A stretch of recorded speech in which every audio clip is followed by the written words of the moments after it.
Everybody found their seats tonight? Oh.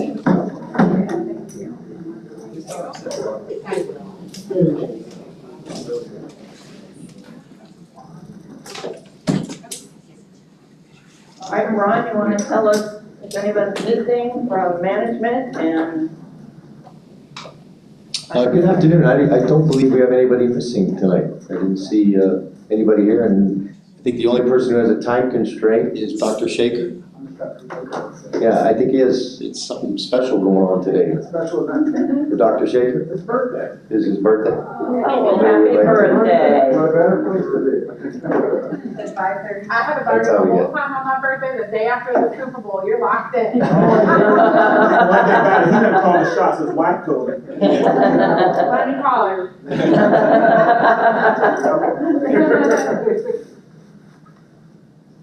All right. Kurt. We're missing Jill. We are missing Shay this evening. She's at a senior night at Island Coast High School, and we're missing LaShonda. She's out of town. Anniversary. And Mario has a 5:45 time constraint. And Lewis is on his way. Lewis is on his way. Okay. All right. Minutes from our last, which was last week, our last time we met. Anybody have any corrections or deletions to those minutes?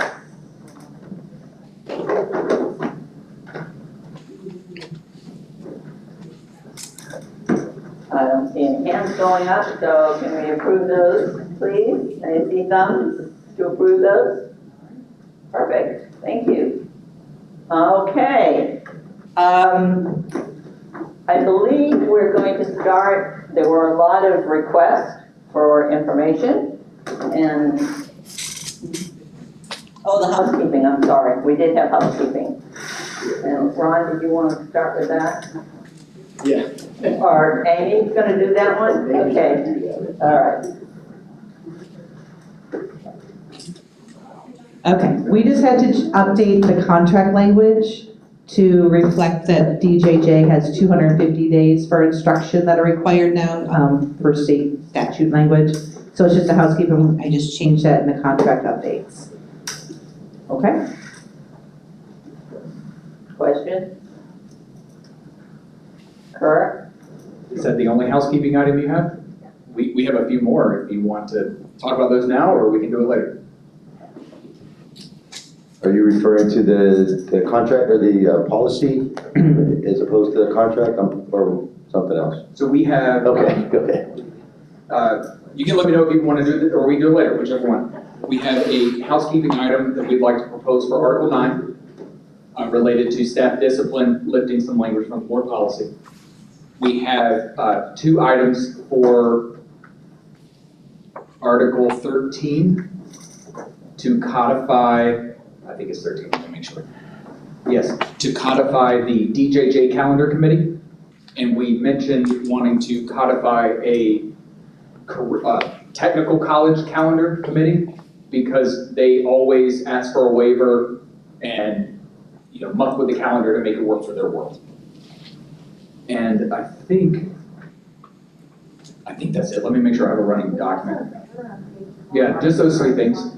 I've already drafted language if you're interested in. Can we go ahead with Article 13? And then if we want for this language about the DJJ, we have all the calendars then taken care of, and then revisit Article 9. Okay. So want to send your language to Amy and then she can put it up there, please? Amy, can I just paste it in the document somewhere? Somewhere. Just put it right after Article 13 and I'll make the changes. Just paste it right here. Sure. It's a paragraph. All right. Okay. I'll be there.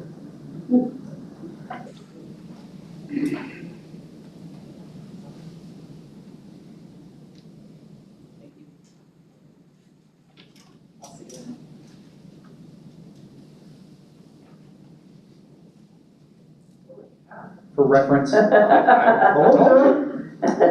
So I took the existing instructional calendar committee language and just adapted it to fit the other worlds. The instructional calendar committee has 24 folks, 12 from labor, 12 from management. So I chose 12, 6 and 6 for the technical college. I figured 3 from each site would work. For the DJJ calendar committee, I said 4 total, 2 from TALC, 2 from the admin. Everything else is the same. And you'll see that there's language that says that the calendars will be reviewed by the TALC Labor Management Committee. Or when I go to update the contract, I will delete that part, just so you know, okay? So these are options, I guess. However you want to. Okay, Rob, Yeah. I'm coming. Sorry. That's okay. Oh, I Never believe that. So I obviously have no objection to having committees, but it's clear that last session, the Florida legislature passed a provision that says that collective bargaining can't hold up the calendars. So I just want to remind everybody of that. So not that the district's going to impose anything, but there doesn't have to necessarily be agreement on calendars.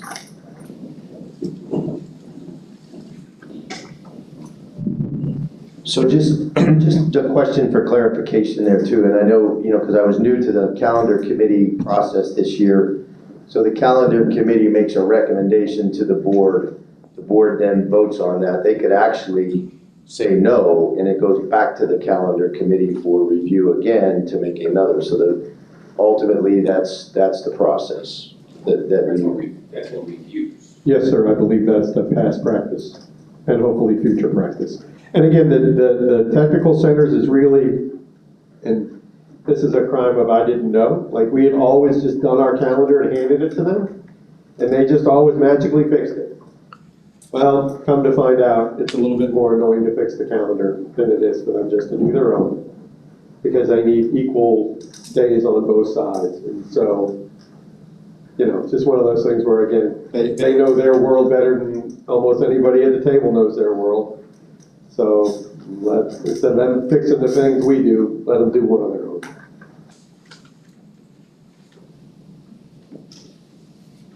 So just for maybe to record in the minutes, I know we have an issue with the timing sometimes of when those take place. So the instructional calendar goes through their thing, we finally get the instructional calendar ready to go and approved. At that point, then the work calendar comes out, and then because that kind of plays into the DJJ calendar, because they're 255-day employees, so we have to kind of wait for that. Yep. Just to reflect that it's not like everything happens at once. There is a progression to the way that those calendars, and DJJ, and then I'm assuming the career tech has a lot of 255 as well, that we would have to take that into account. That's understood.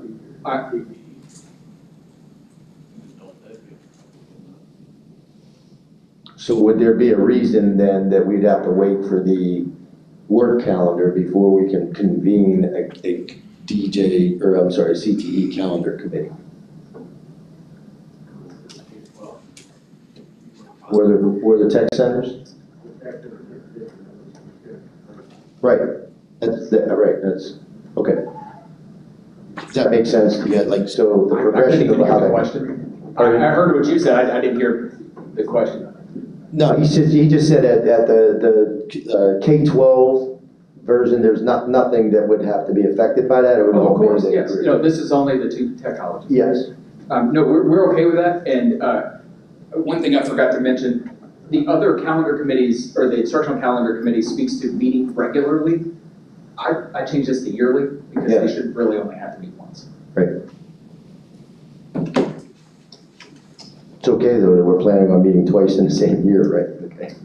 Yes, sir. And I even think if you want to put like shall meet before, you know what I mean? So we don't get, so people after us know these things have to be taken care of, by a certain date. So I mean, just thinking out loud, I don't care if you want to say the instructional calendar committee has to meet prior to, November to get it done. That way, everybody kind of knows when it's going to happen, and that way it gives the other calendars that have to wheel off of ours, the main one, kind of the timeline that they need to have too. I mean, We typically take that, don't we really try to get that, Yeah, so- try to get approved, yeah, try to that's- get it approved by December, the December board meeting. Yeah, so I mean, if we want to put that By in too, November, that's fine with me. I don't have a That problem. That- holds us accountable as well, right? To not drag our feet and not put it off and. There's only one board meeting.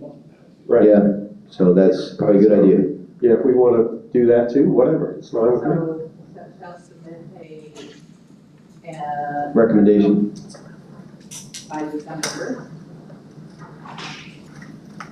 Yeah, I mean, it has to be, whatever that, might have to be by the mid-November, because it depends on when typically if we have a board meeting the first of the month, it has to be submitted 2 weeks prior to that. So I would say November 15th is probably what you want to shoot for then.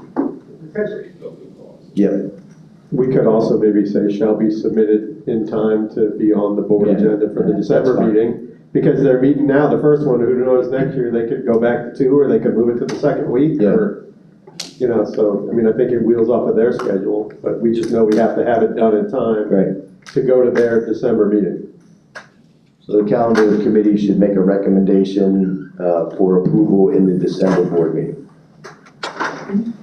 Gives us the flexibility. Okay, anything else on that? On the calendar issue? Do we need to, okay that one? Or we just- I think all the calendar language, the housekeeping in Article 13, you can test. Okay. All right, everybody, anything comes, if you agree with that, housekeeping item on calendars for everybody?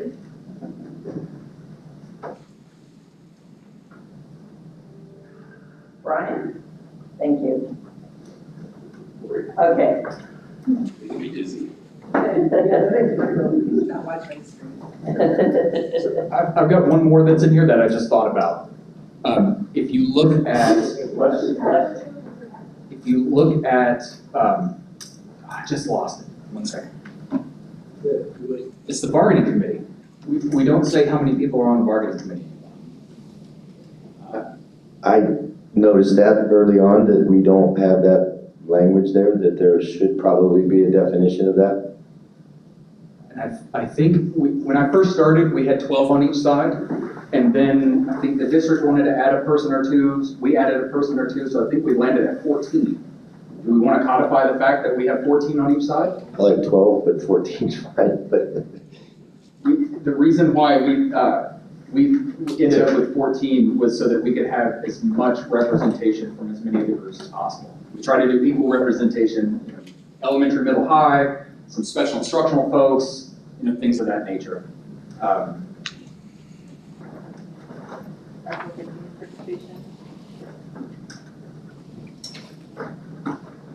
14, okay. Did we say between 12 and 14? There's nothing requiring you to ask. well, is that any issue with the way we vote here as far as? Not really, because it's consensus based. I think 12 or 14 is probably a good suggestion then. We're not required to, are you saying up to 14? Sure. Yeah, there you go. And then with a caveat, we can change it on mutual agreement. Yes. Okay, I'm okay with that. Okay. Up to 14, okay with everybody? For the bargaining committee? All right, excellent. I'm sorry, the number of members can be negotiated upon agreement? Yeah, to be adjusted based on mutual agreement. Because again, if I'm gonna add somebody, I'm gonna allow them to add, you guys to add somebody, if you add somebody, I expect you to allow me to add somebody. We never know what the future holds. NFL schedule. May 14th. Okay. And what else? Just as an aside, that change may have to be done in Article 3. because that's where the bargaining team is mentioned. I don't know where we want to put it. Okay. I'll take a look at it. Okay. Anything else?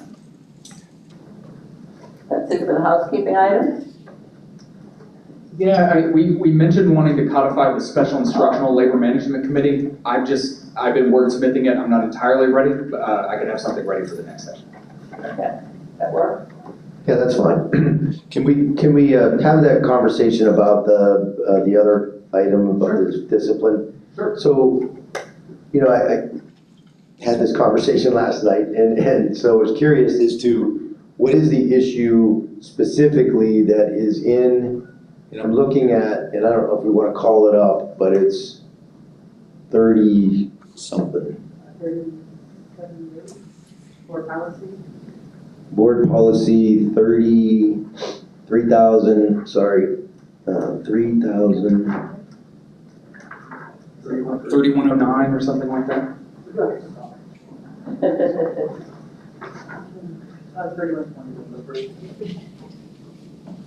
3120, right, 3109 point, I'm sorry, 3139.01. The 9 in there somewhere. yeah. So in 313901, the policy states the school board retains the right and responsibility to manage the workforce. When the discipline of a staff member becomes necessary, such action shall be in proportion to the employee's offense or misconduct, consistent with appropriate procedural and substantive due process, state law, and or the specific provisions of any applicable collective bargaining agreement. So it specifically refers to our bargaining agreement in the policy. Yes. So whatever we have in the policy, or in the bargaining agreement, applies here. Yeah, I guess so. Are you asking why we want to? Yeah, I'm just asking what is the issue here? 'Cause- So, at a previous grievance we had, it was remarked that we can't file a grievance on board policy. Right. Board policy is here, We disagree. CBA is here, state and federal law is here. I'm just asking that we maybe marry the two, because we like the phrase in there, in your final paragraph. Keep scrolling down a little bit if you don't mind. That's the wrong one, it's the next policy. So. That one right there, 3109. 139.01. We like the phrase after the superintendent. So we wanted to just add, and will use a progressive discipline process with a graduated range of structured corrective actions to address poor performance or unacceptable behavior in the workplace. So I have a draft to insert that phrase in there and make those sentences work. But that was our idea. And I also think the board policy speaks to, and I'm going to describe it in a criminal way, even though it's not, right? Like if I get, $500 or less is a different crime than $500 or more, right? And for a sense, the sentencing guidelines call for different consequences, right? We're in the middle of at least, I think, two things where, we believe the punishment doesn't fit the crime, for lack of a better phrase. And this policy kind of spells out that, or was that the last one? That was the last one, sorry. I'll shut up. So, go ahead. Thank you. I got it. I've already done it. I need to earn my dollar. Go to the 12,000 12,000 for you, everybody else is. I need 12,000. So, not to short circuit what we're talking about, but this is really not a housekeeping item. I mean, this is a term and condition of employment that's significant. So, I don't know if you want to spend all night talking about this, we can. I was just going to say, because we refer to progressive discipline in the contract. There's a whole paragraph that. The key word in the contract too is disciplinary action shall be progressive when appropriate. And that's, what we think, I think the indication there then in the board policy is intended to say, you want progressive discipline, but, again, we try, and we have a method to try to make sure that happens. So I agree with Rob, that is Can I at least show you my? Yeah, sure. You wanna share and I'll just stop sharing? And before Kurt does that, I just want to tell folks it's on page 47 of the current collective bargaining agreement, the paragraph, Like a new bullet? and it's 9.016. See where I'm at, Article 9. And it also outlines very specifically what we call each level of progressive discipline. It does, yes. But as Kurt knows, because he attends all of these pre-Ds, that doesn't mean if someone commits an act that doesn't require us to start at the beginning, that we have to start at the beginning. That's So- correct.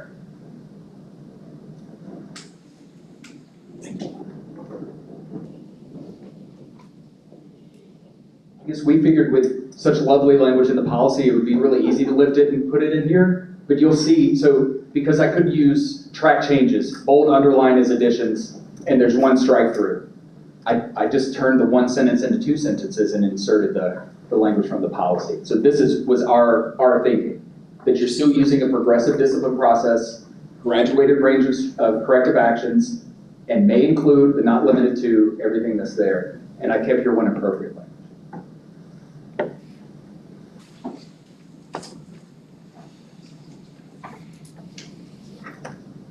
Ron?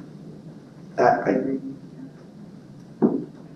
just don't understand what is different in that language that you see that is not inherent in the contract. I think it marries the two. Some people look at the contract, some people look at board policy, I mean, they should be in agreement. I'm not saying they're not in agreement. Well, I think, so the way I view it, because the word policy refers to the collective bargaining agreement, it kind of gives you a direction where you should go to really look at some of that language. So the CBA is missing, in our view, the phrase graduated range of structured corrective action. It Kind of thought that might be the case. spells it out. Yeah. So,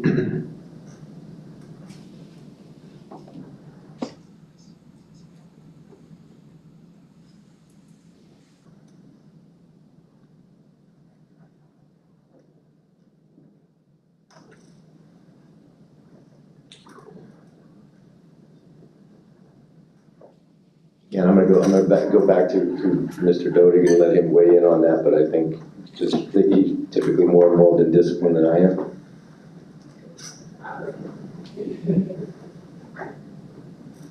That doesn't mean I'm disciplined. That's what I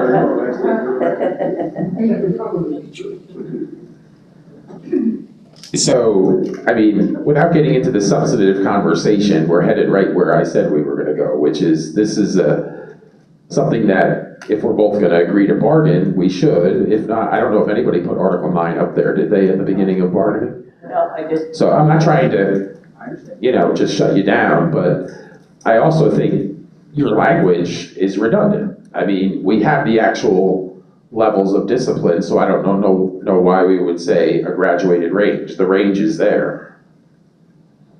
Just saying. But I am interested in why both unions have kind of fallen in love with this language. So, I'm not sure. And we admit when something is well-written, even when it's written by management. It was written by Neola, so. Oh, there you go. So this is paid to look this good. all right, so do we want to mutually agree to open Article 9 and talk about this further, or move on? Yeah, my option would be that this would be subject to bargaining in the future, that we did not open this at this point, and it's not housekeeping. I think I would need to chat with my team for 5 minutes, and then we kind of come back. Can I take a 5-minute caucus? Yes, sir.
Have a report, TALC, caucus report.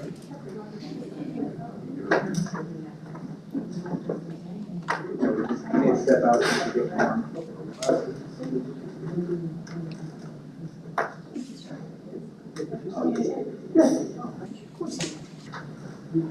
Yes, sir. Just a quick caucus report. We discussed kind of to reaffirm why this was important, an important discussion to have. And we understand that the article's not open, and we will resume this discussion the next bargaining session, or the next round of sessions. Okay. All right. Okay with that. So, moving on, that was it for housekeeping, right? Okay, moving on.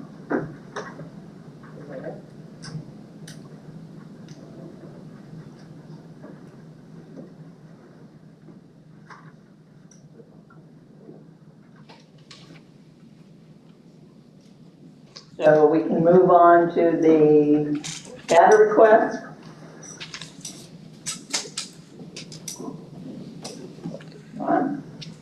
So we did try to populate the spreadsheet as much as possible on all the data requests. And so if you want to kind of go through that, ask some questions, and hopefully Amy will be back here soon.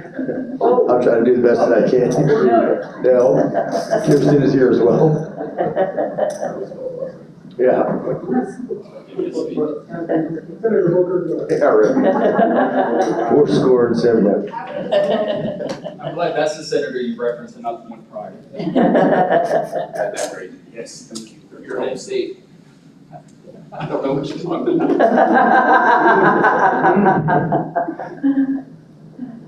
Some questions? So I have a question. Go ahead. And so Ask away. I'm glad this is populated, because this is what I wanted, right? This gives us kind of the cost of what I think we both agree our priorities are, right? And so, and I guess maybe from here, because again, I don't think any decision tonight on any of this, right? This is digest and look. I guess before I start with a question, because I have a vision in my mind that I might spill out, right? I think maybe after this, I'd like to maybe write some language related to stuff, right?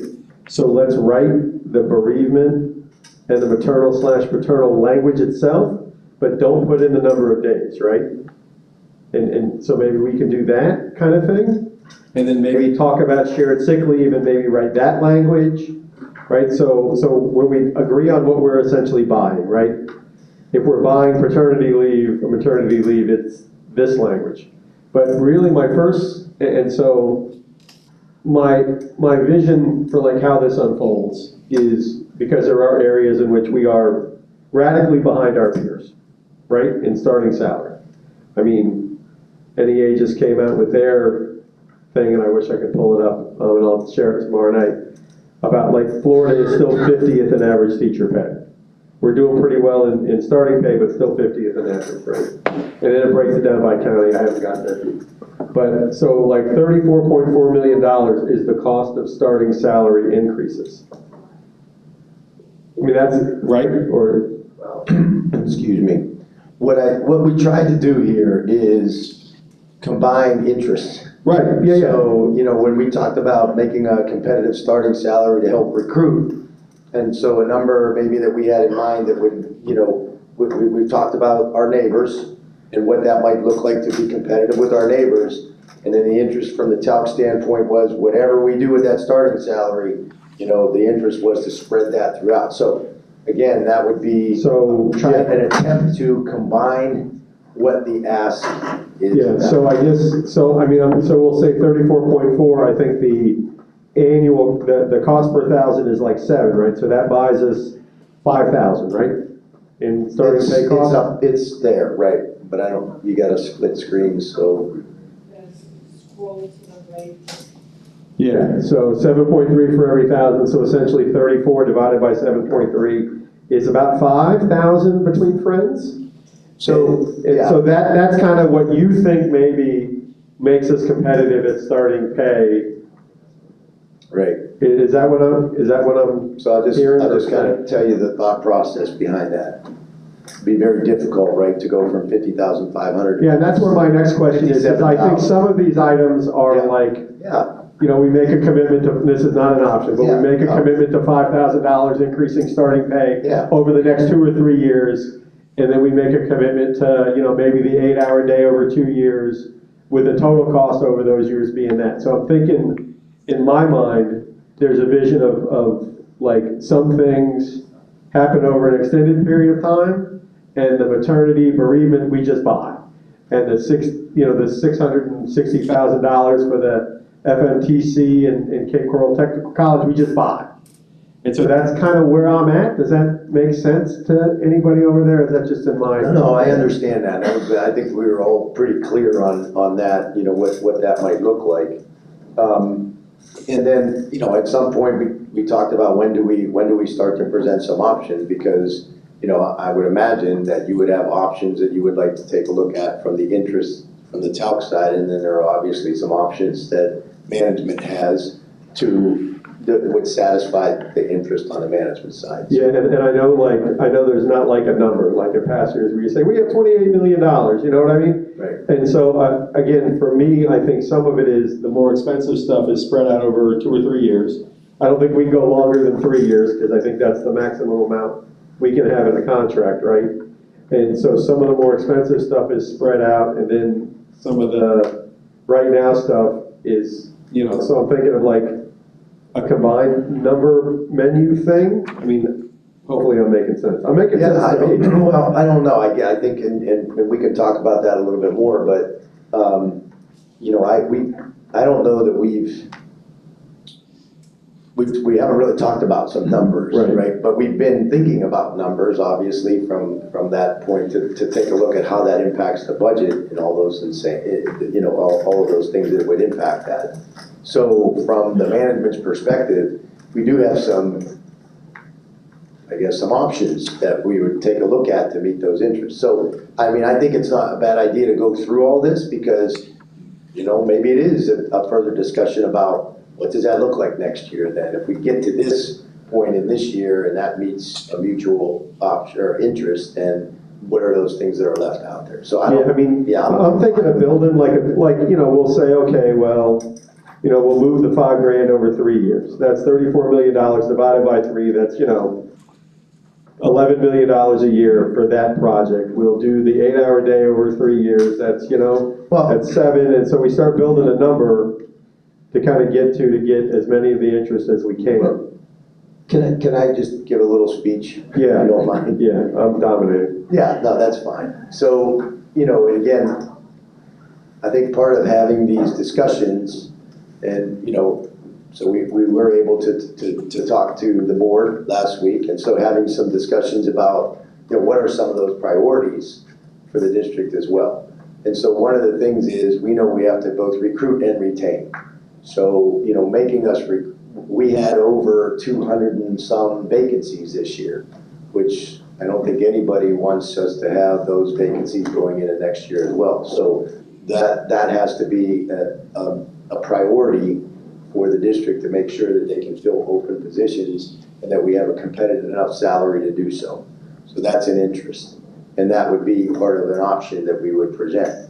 And then so it might be to get to that point and then look at some of those other options down the road as far as how do we make all those whole. So I think that's what, you know, that's why I feel like at some point we have to get to some options so that you understand where some of these numbers are coming from and what we've looked at to from a management standpoint to satisfy those interests. Kurt? Can you explain how you arrived at 34.4? Thanks for asking that. So, again, the competitive salary would be, you know, we have 57,000, we have 56 something in Charlotte and 57 in Collier. So how do we get to, maybe we can't get to 57, but what is a legitimate method to figure out what is actually competitive? So what we took a look at was an adjustment to those two starting salaries to the cost of living.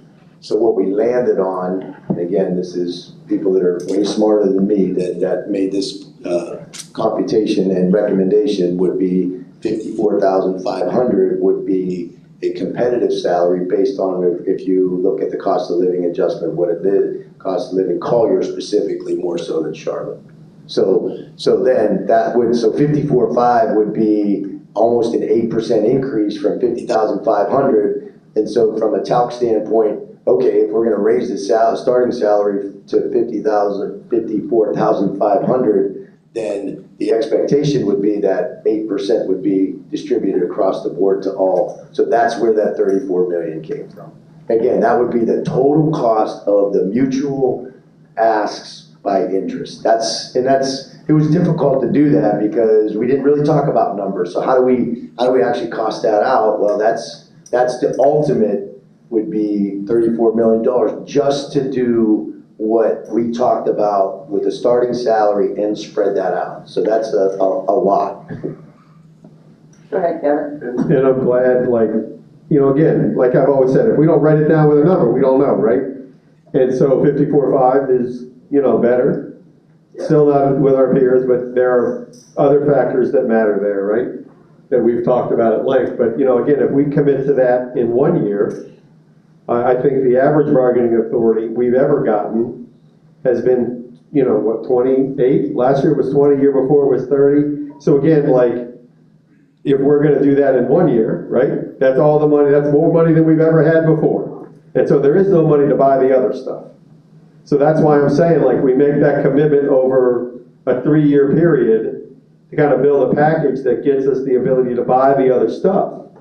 Because just an 8% and nothing else, sliding the thing up is not acceptable either. So, you know, I appreciate that, and I wish we had the money to move to 54.5 today and have the traditional amount we have for raises and have the $1 million for this and the $1 million for that and the 600,000 for that. But that's, like I said many times, that's the big invoice we're writing, right? So I think for me, some of these things have to be a multi-year commitment to get to. Yeah. And then we'll buy what we have with whatever's there. And so understand, I know we're talking about multi-year commitment to that.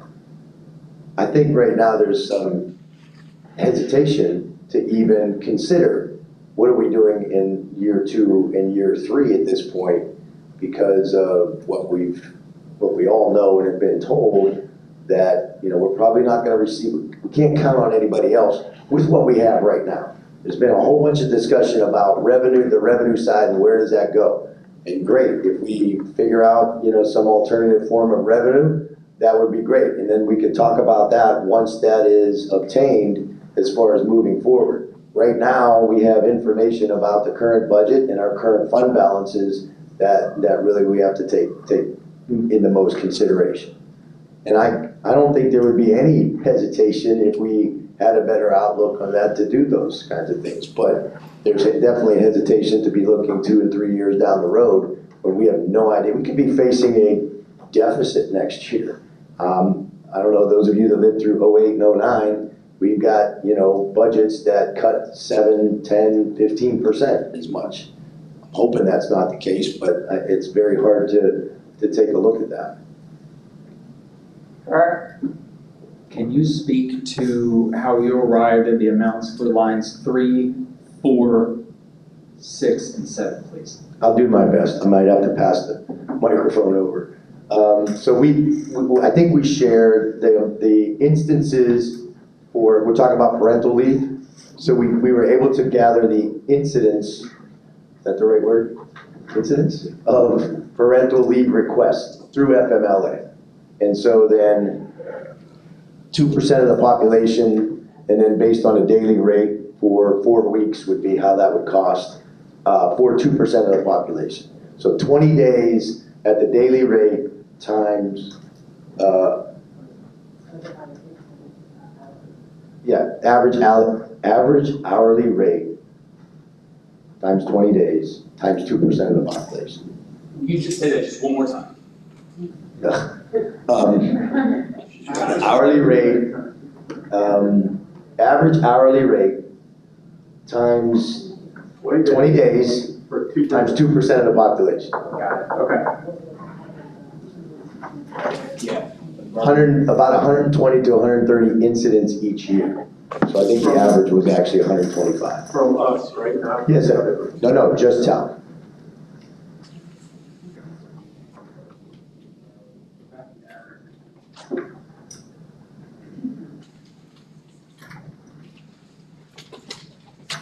Oh, I'm sorry. So then bereavement leave. So I think the proposal, the ask was for 3 days, right, per incident. Yes. And so that number is based on,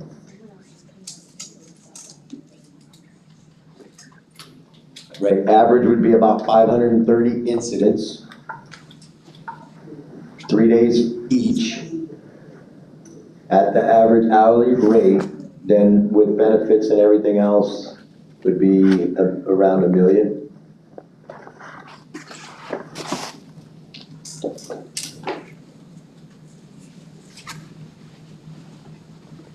Six and seven, please. Oh, sorry. Okay, so now we're getting into risk level 4. So here's where we're talking about the work that we've done with the turnaround committee. So turnaround committee, and I don't know when we want to plug this conversation into bargaining. I know that's a recommendation from turnaround committee. We agreed that we identified the criteria used to identify our most at-risk schools. Those at-risk schools are becoming a D or F. We used the DC rates, direct certification rates, and the onboarded students' proficiency rank in language arts through testing. So kindergarten, 6th grade, 9th grade, onboarding over a 3-year period. So that's in a very short summary of the criteria that we came up with. And through that, we identified 10 schools, 9 elementaries and 1 middle school that would be our highest risk schools to possibly receive a D or an F. So similar to what we have at turnaround, so if you just took $4,000, which was what we currently have, times the number of employees in those buildings would give us the $3.2 million.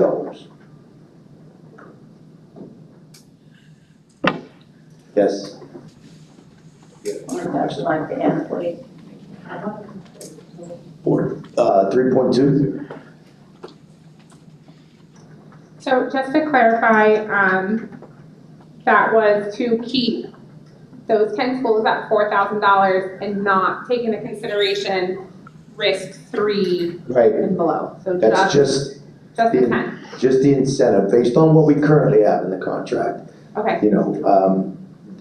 We may take a look at an option to increase that because we really think that's a priority.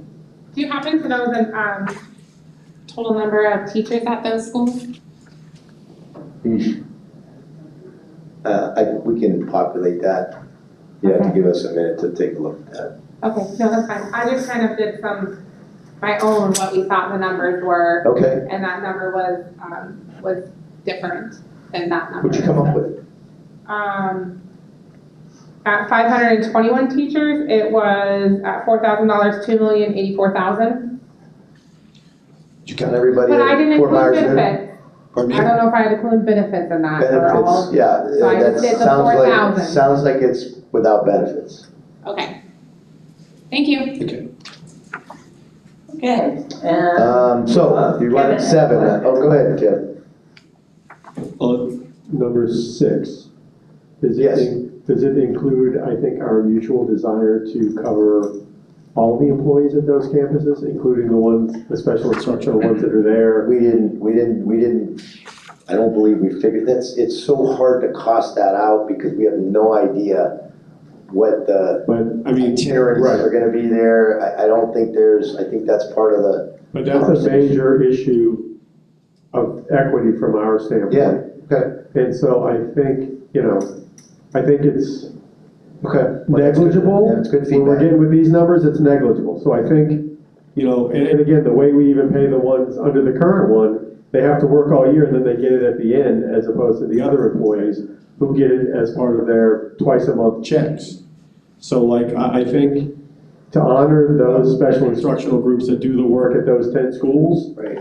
even if it's 2 days a week, I really want to make an effort get a better hold on that number and maybe put a little wiggle room in this number so that we can, account for that, because I hate to have another opportunity at the Apple and skip over We didn't. those people Yeah, again. we didn't talk about this, and we didn't really, so we didn't talk about the special instruction.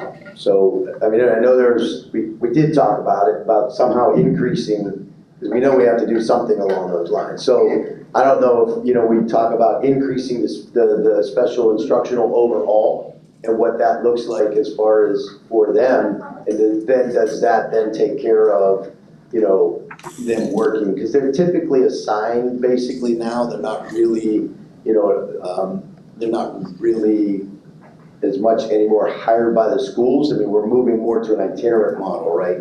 So, they could be assigned. I don't know that we want to, I think there's some issues with that, right? Because of the itinerant model and who gets assigned there and whatnot, if there's additional money that goes specifically to those schools. But go ahead.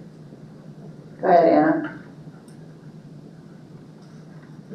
So I'm gonna try to clarify, because I think somewhere I also got confused. But I think no, I think what we were talking about, so when I think back, when I was, the special instructionals at turnaround schools have been paid historically through this supplement in very different ways. There were a time where if you were signed up at school, 100% of the time you got the money at the end of the year. There's also been situations where if you were the school psychologist and you were at 2 turnaround schools at the end of the year, you got that money. Is that what you were asking about? Yeah. Is kind of clarifying how we can give those special instructional members at that school.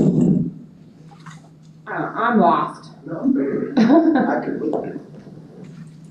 I completely understand what you're saying, and that was part of the conversation is, again, when we get to options, we've got nothing but, critical feedback about our special instructional and what we have to do. So we understand that that's got to be addressed in this round of bargaining.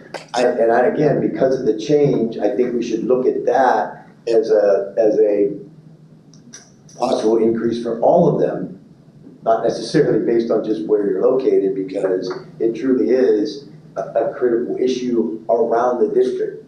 And again, the hesitation with only assigning them to the turnaround schools and additional money, I don't know, it just kind of like, for those folks, I mean, we have a hard enough time getting them, and I think we need to incentivize all of them, to be honest with you. And I think we can maybe, because again, it's 3.2 now, right?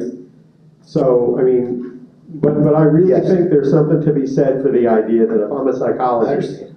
at a risk level 4 school, or I'm a social worker at a risk level 4 school, even one day a week, I should be able to earn the same thing as the teachers. And this was honestly, 100 years ago when we started doing this, this really was an argument the district made. Well, the supervisor gets to assign who goes where, and we'll have the favoritism, and we'll do this, and we'll do that. But I think it's time we recognize that that's a situation that can be dealt with other ways. And I do think, because one of these options, I think, is raising all special instructional kind of up to the same level. I think we do that too, but then I think if your work schools are getting a little extra because they're at a risk level 4. And I think we need to find a way to deal with that kind of hesitation around, like, it'll be passed out like indulgences or favors to people I like. I'm a psychologist person, and I like these psychologists more than the other ones, and I'm going to give them this cushy assignment. I will argue a level 4 school is probably not a cushy assignment. So, I think the difference in that will be negligible, knowing that it's 10 schools. So it's like psychologist, social worker, it's maybe 5 people at each school. So we're at maximum 50 people if they were all there full-time, and they're not all going to be there full-time. So I think if we just look at the model now about how those schools are serviced by the special instructional group, we'd be able to get a little better number around the idea that it's going to cost this, because right now they have like a 0.5 social worker and a 0.5 psychologist. We'll just assume that moving forward, and we'll factor on that. And I think some of this discussion was kind of had at that committee meeting early on. It was. To kind of deal with this kind of thing where they don't feel like their work with these risk level 4 schools is being rewarded like it is for the other bargaining unit members. And again, to put a shout out there, even though I'm not the SPALC president, I think we should entertain opening it up to the SPALC bargaining unit too. Not necessarily at the same level, but I would argue, you know, the bus drivers, the custodians, the cafeteria workers, the instructional support, like at the level 4 schools are, you know, probably worthy of a little more, but that's our lease, and I've mentioned that to her before, so hopefully at some point we can get around to that too, but that's money as well. Right. All right, can we continue through the chart? Please. Okay. Have I been stopping? Yeah, Not me? So this is, 7 was the next one. so this is the area that, you know, we've had some conversation about what the district interests are. When we look at a lot of the vacancies and things like that, we know that our critical subject area, our grade level needs are in some of those higher stakes areas that are more at risk for teachers. So our state tested areas would be the areas that we would be looking to incentivize along with our self-contained ESC classroom teachers. School, say that again. I'm sorry, I don't have that language. School graded area, and I may have to refer you back to further explain that because I don't know. So what exactly that is. I don't know if you caught that, but Graded area? school graded area would be those areas that are included on the school report card as far as their accountability. Go ahead. So I will argue your argument against you on this. Yeah, no problem. So I believe we're talking about 3rd grade, right? The 3rd grade would be one of these areas where they would, Third, fourth, fifth. 4th and 5th. Okay, so 4th grade. So I'm a principal and I like my current 2nd grade teacher, and I throw her the indulgence to become the 4th grade teacher to get more money. It's the same thing you said you didn't want to, and listen, you can shake your head all you want to, but this was the argument 10 minutes ago used on not giving the special instructional people money because they were assigned by the district. So like, people are moved all the time. And I'm an elementary certified person, that the principal can make me whatever they want to make me. So I think if we're going to say we're going to be receptive to the idea that maybe we don't give people money extra based on the fact that the district could assign somebody somewhere, and it'd be more favorable, we have the same kind of idea that a 4th grade teacher is worth more money, and you know, maybe I assign my friend, or maybe I transfer schools as an administrator, and it's part of the package to come over, because we already know they do that with supplements. They do that with supplements. Come to my school, I can give you these supplements. So now it's come to this school, I can make you a 4th grade teacher, you'll make more money. And so again, I think if we're going to be sensitive in special instructional, I want to be sensitive other places. Okay. There's obviously there would have to be some caveats to that as well. So we don't typically, again, looking at the data where we have some people who have actually moved out of some of those what we consider high instructional impact areas, what can we do to incentivize those folks to actually take those positions? You know, and think about the self-contained ESC classrooms. Like, we struggle really hard to get those folks incentivized to do that. We have plenty of folks that are certified ESC teachers. They're also certified in some other subject areas, but just don't, you know, for whatever reason, you know, they can make the same amount of money in another area than they can in a self-contained ESC classroom. And that's been identified as an area of critical need for the district. So those impact areas, which include ESC self-contained classrooms, are what we need to do to incentivize people to take those positions. Yeah.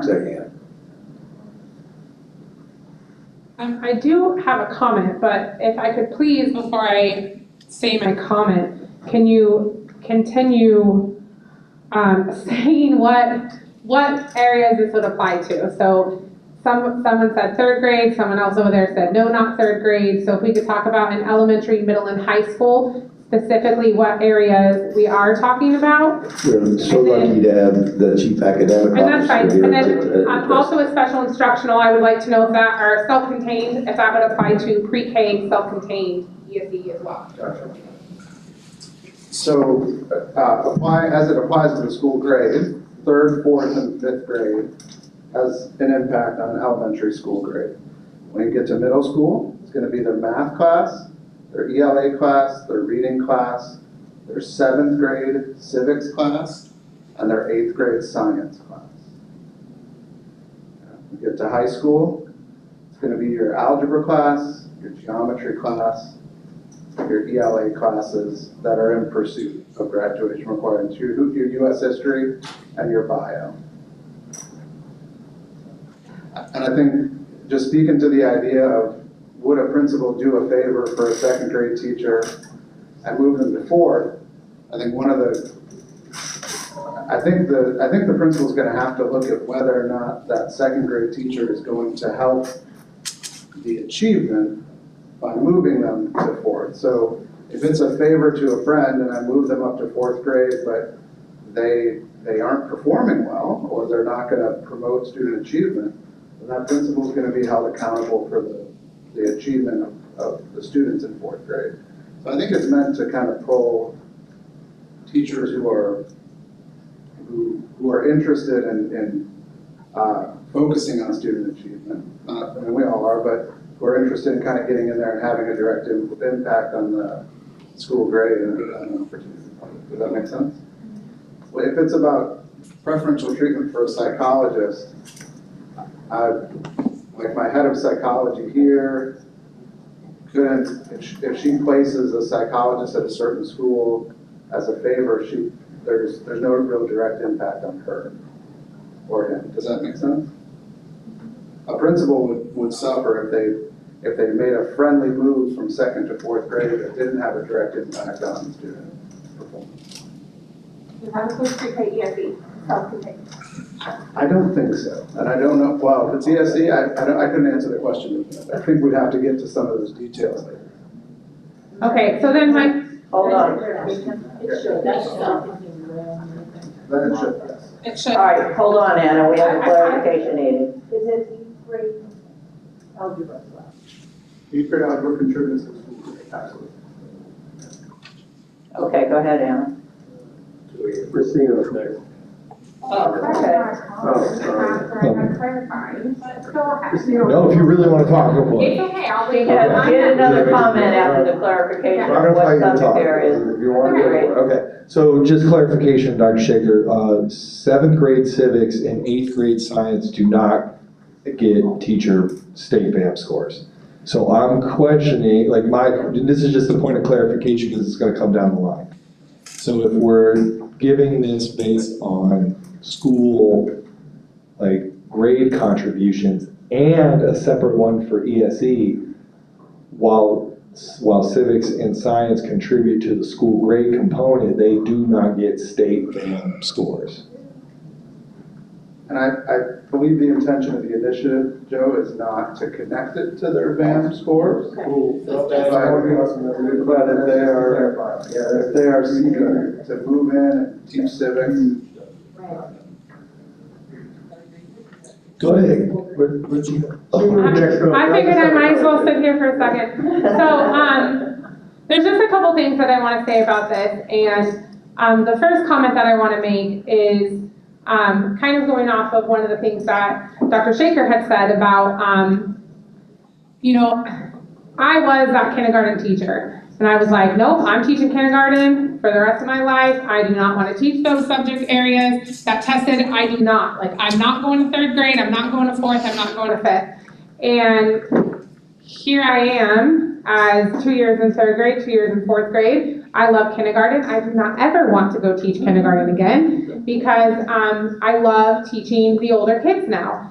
So I do think that as a person who was kind of challenged to be put into a 3rd grade position, which, instantly I said, well, I'm leaving the school then, but I decided I needed, for my own reasons, to continue with my career and challenge myself, and here I am. But one of the things that I am concerned about is creating an inequity amongst our peers at our school site. Because let me tell you what, especially in middle school, or not middle school, in elementary school, if we do not have strong K1 and 2 teachers, and we do not have them building that foundation, it makes that job in 3, 4, and 5 incredibly challenging. And you have to build a strong foundation, because when they're still working on letters and sounds and those in 3rd grade, that makes it very, very difficult to get those students to proficiency, as well as continue to challenge the rest of the students.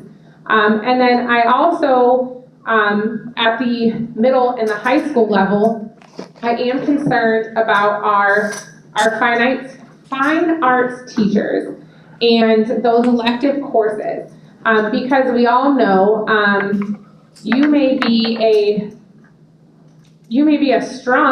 level 3, a level 4, but if you don't have that outlet in those fine arts classes to express yourself and to take a break from it, that's going to make the job more difficult in those tested areas. So just kind of some thoughts that I'm hearing as we're going through this. Very torn on where I fit on this. But you know, those are just some of my initial concerns of where we are kind of with it.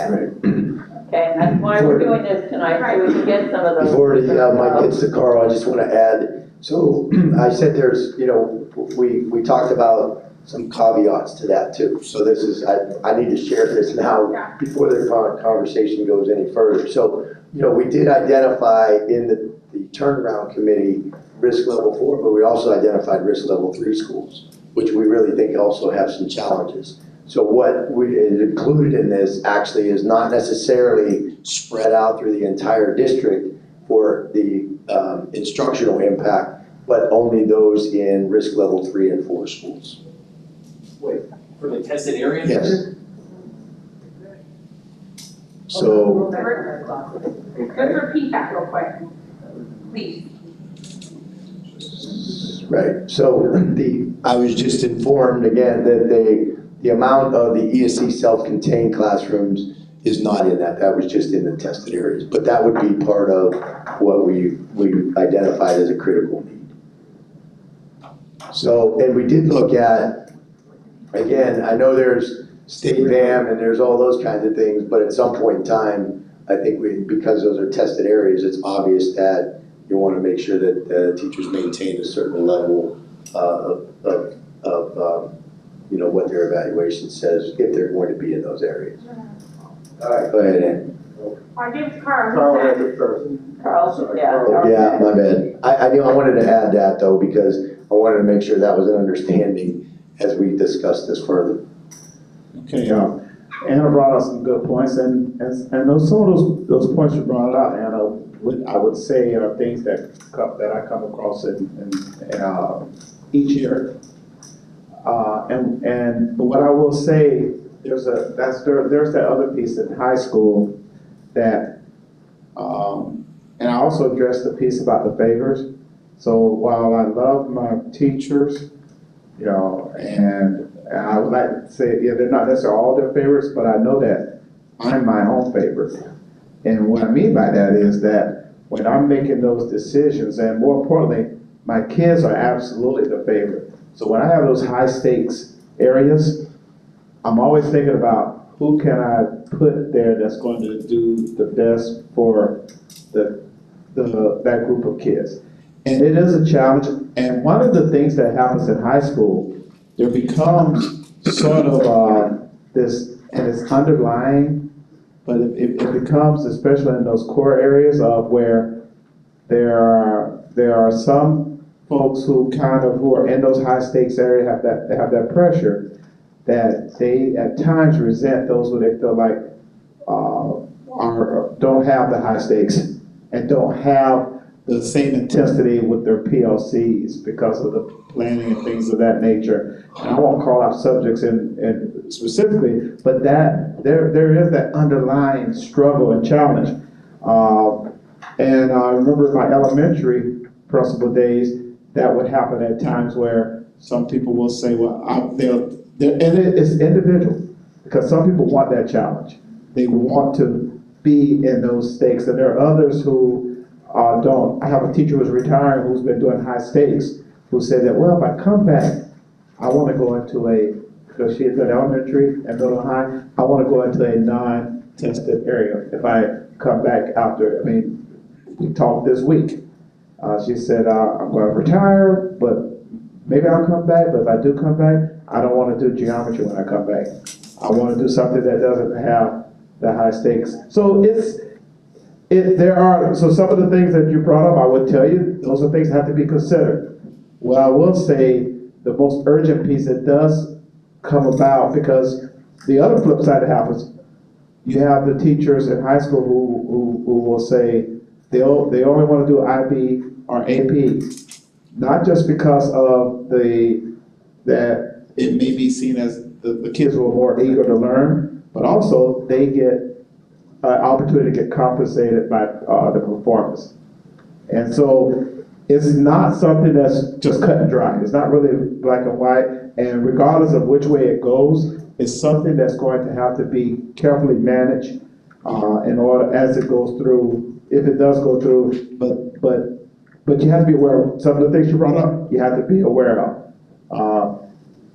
You have to, because if you just discount it, then there will be damage, unintended consequences, and damage that no principal may want, but they have to be really knowledgeable about. And if we do go down that path, we have to really be thinking about that, because generally what happens, and most of the high school principals that we talk about, you want to make sure you put the people that are going to be successful in there, because it does, when it impacts school grade, there is a direct impact with it, so.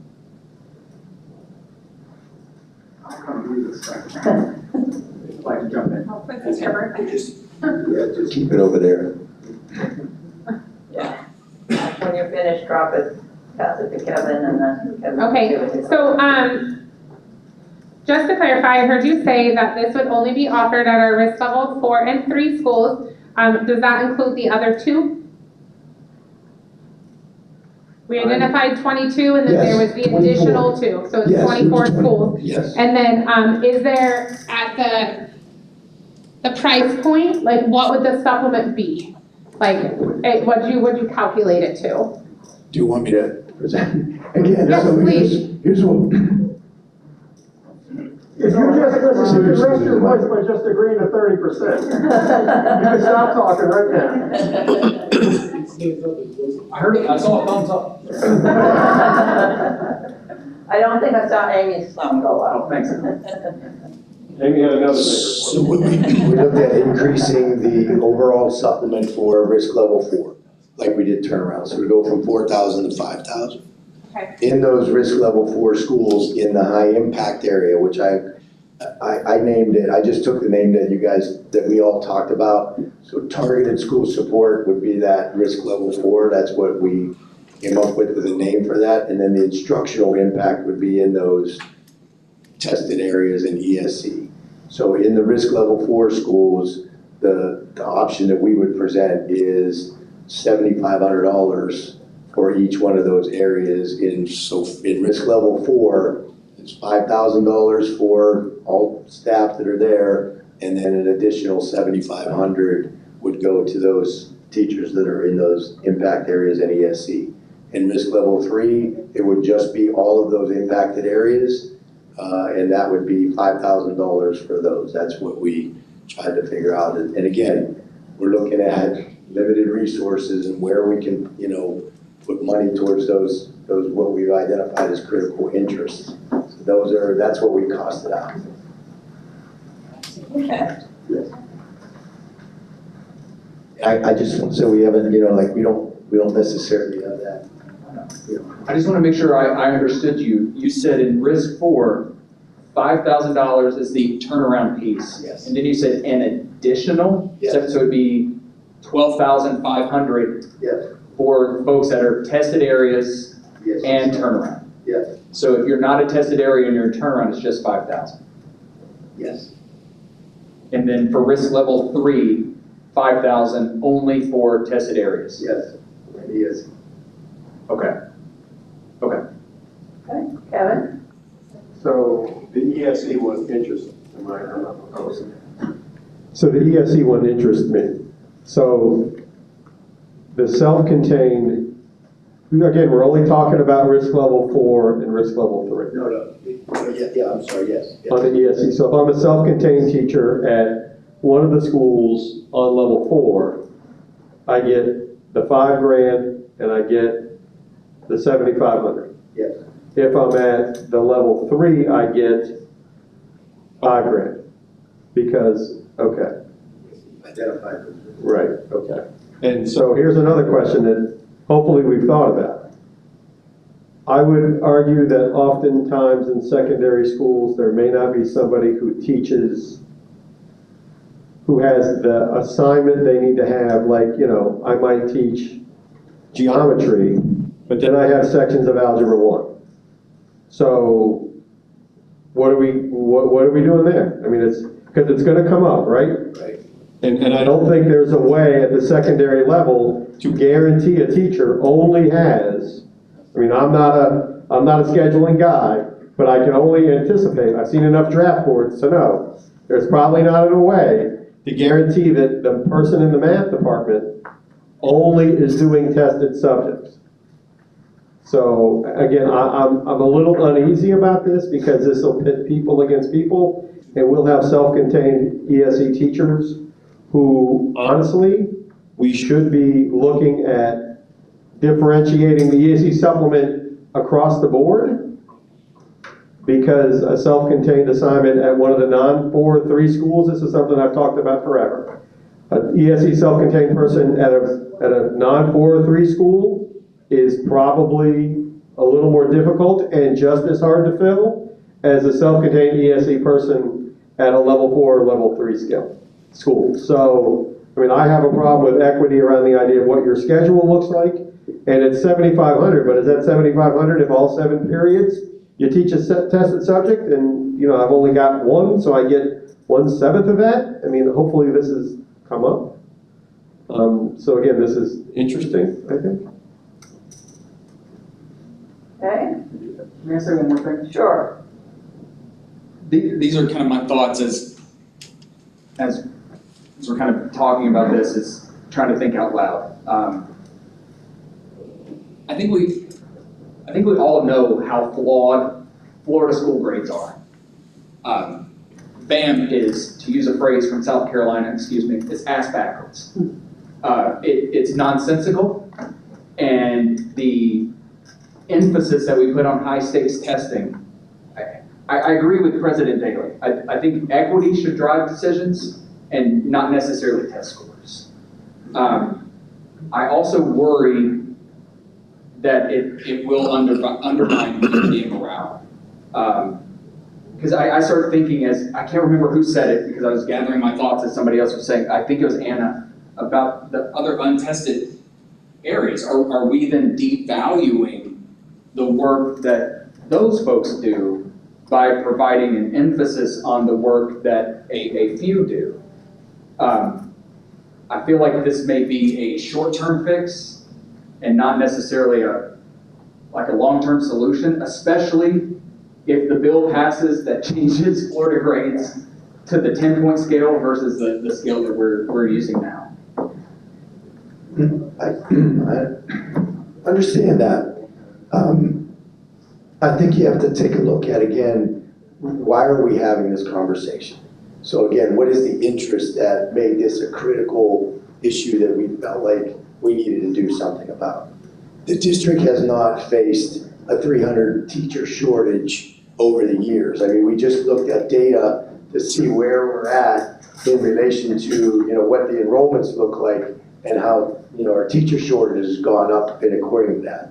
And we know that those areas that we just talked about are typically where our shortages are. So it's not the fact, I don't think that the district as a whole is trying to devalue the work that the other teachers are doing, because it's all valuable work. We're all teachers that are in this room, and we all realize the impact that we have. It's based on an empirical data that we've collected as far as what the critical needs are for the district. That's why we're talking about the things that we're talking about, and just, I want to make that. Thank you, and I want to rephrase. I'm not saying that any individual person is devaluing the work. My fear is that the work will be devalued. And perhaps the reason why we are facing such a shortage in these high-stakes areas is that we just don't pay enough across the board. Maybe if we raise teacher pay across the board and are more competitive overall, we wouldn't have people running from, for lack of a better phrase, running from the tested areas. Heather, did you your hand up? Okay. You want this?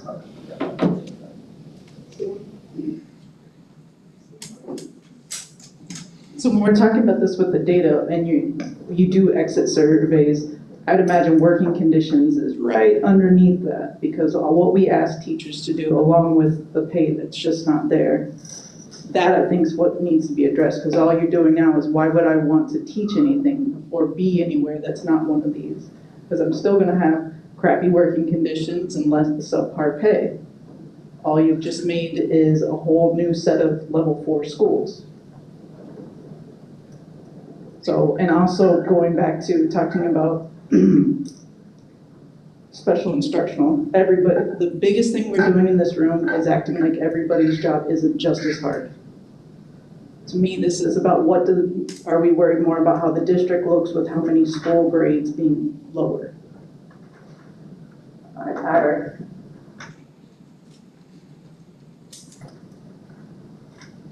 Thank you. And I just want to piggyback on what Heather just said. Without the special instructional staff, you have barriers to safety, mental health, attendance, testing eligibility. So those special instructional staff are very important at these 3 and 4 level schools. So just let's keep that in consideration. Okay, Rob?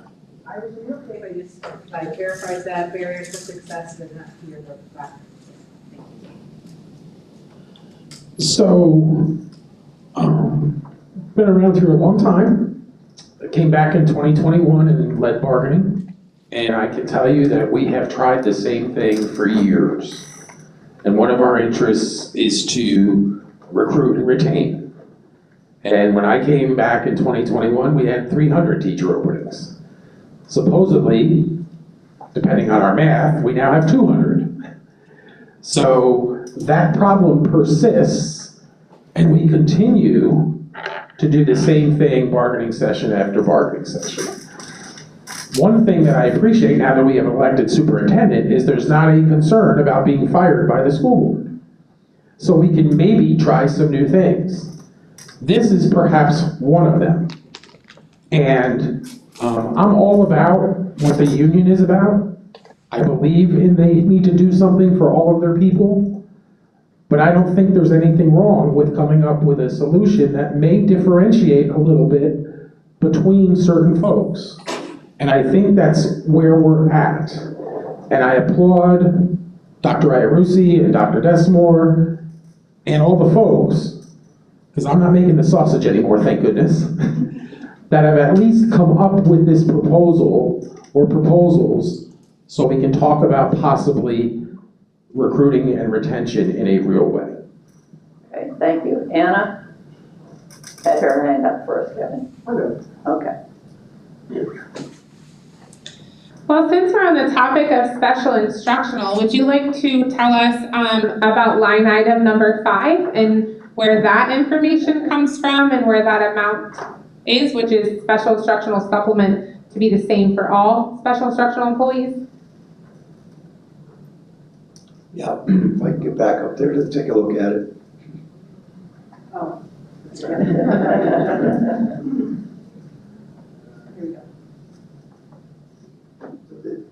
This number is based on the TALC request at that point for data. So that is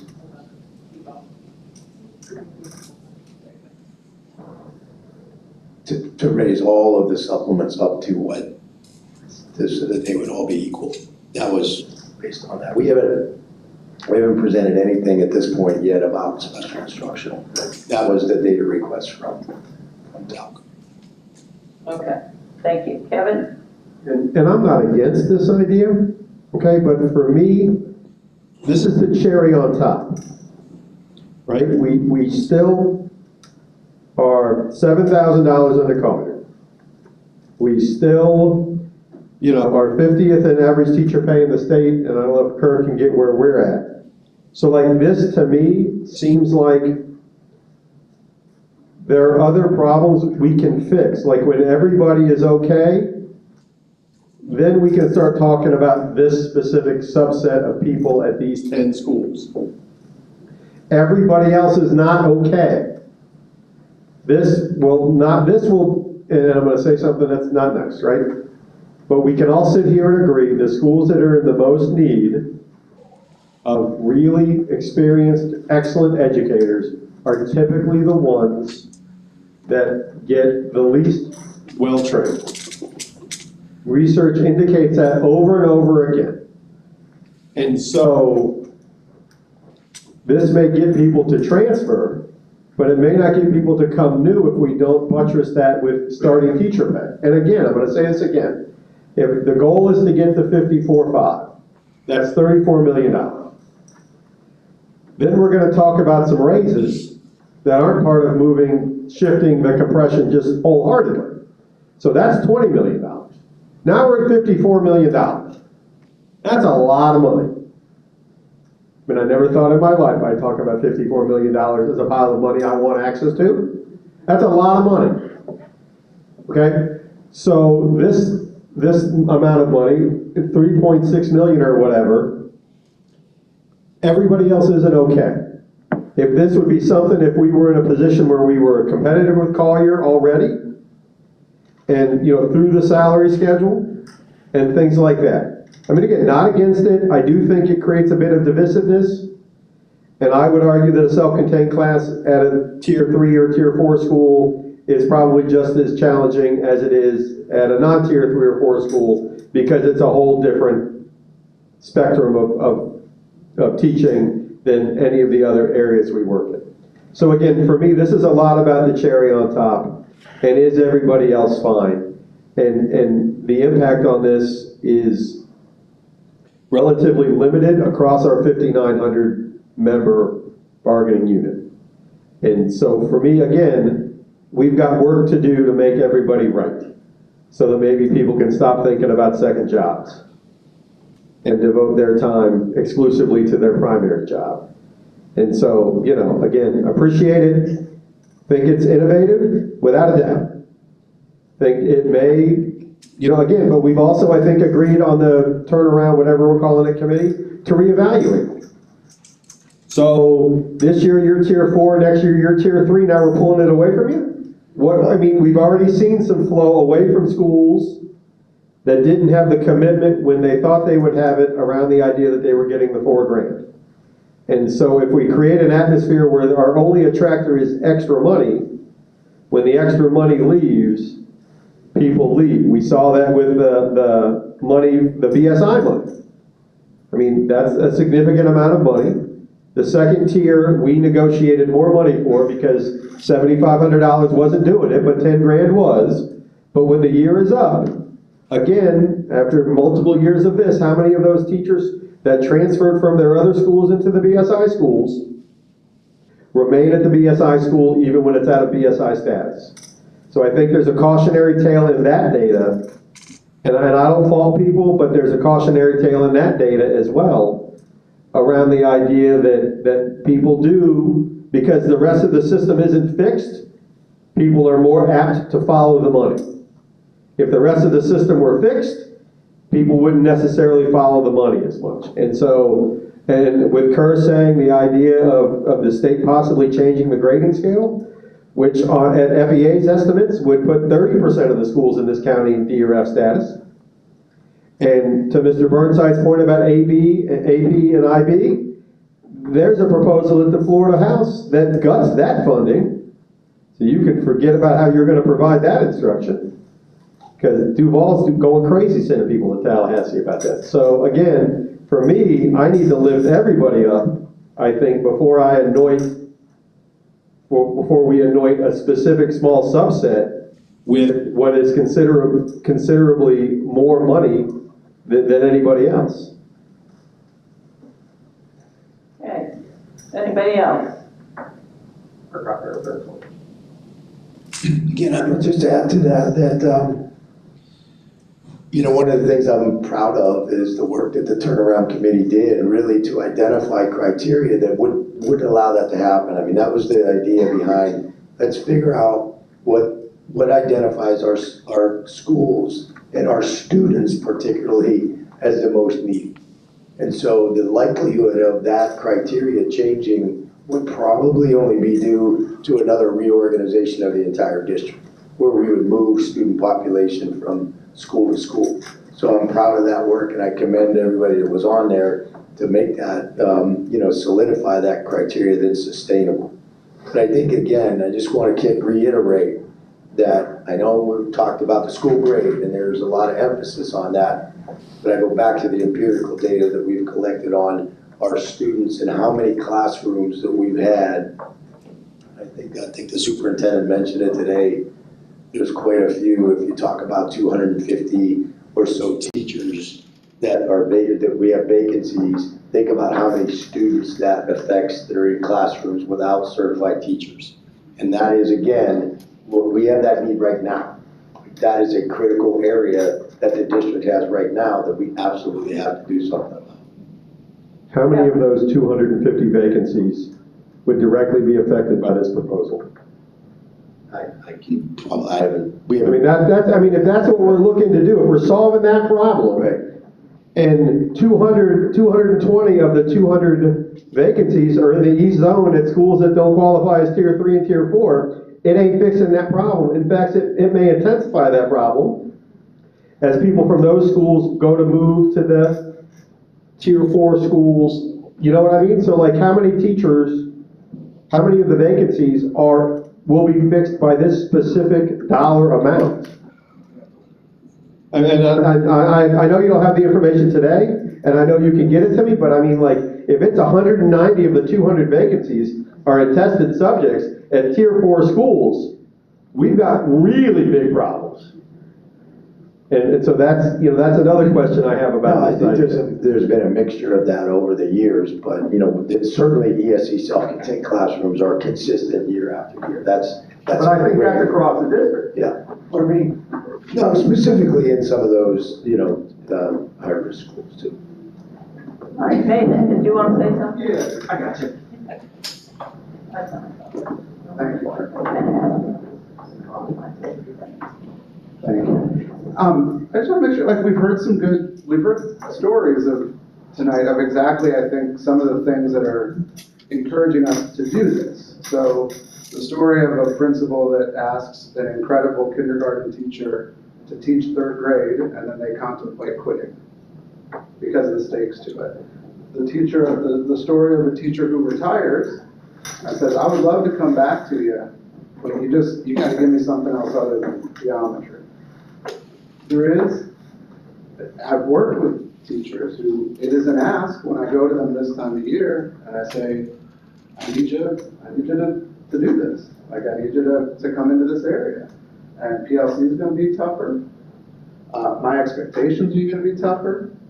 There's going to be a lot more eyes on what you're doing.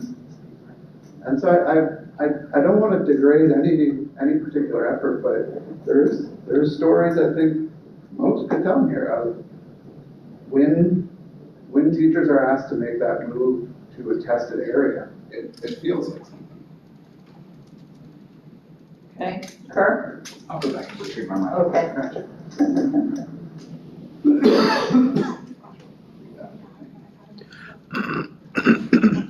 Can you please explain how you arrived at 22.6 million for the extended day? Is that just the average hourly rate calculation? Item 14. Yeah, hey, yes, no, it's not an average hourly rate calculation, it's actually taking everybody who exists right now to actual and taking their, increasing their time per day, right? And to be fair, it is actually, I think, 24 minutes, because right now it's an average of 36 minutes, right? So going from 37.6 hours to 8, which I really think was the question, it is really, to be exact, 24 minutes, not 30, but that's how that's calculated. Okay, any other questions?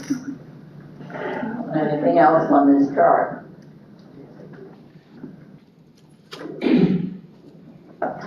Oh. Rob? There's a reason for that, Rob. Wow. That's, that's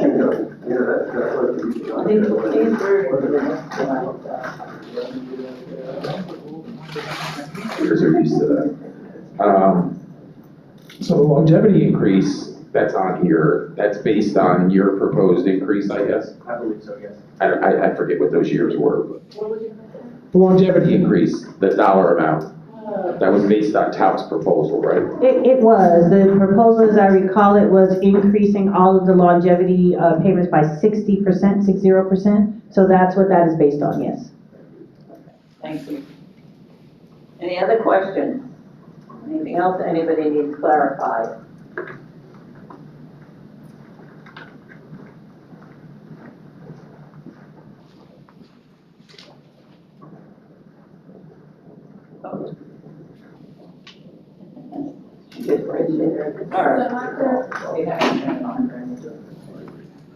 So just a really quick, because we were kind of talking about numbers, so I just pulled up really quick my job openings for 25-26. And in my primary applicants, I currently have 14, and in my intermediate tested subjects, I have 5.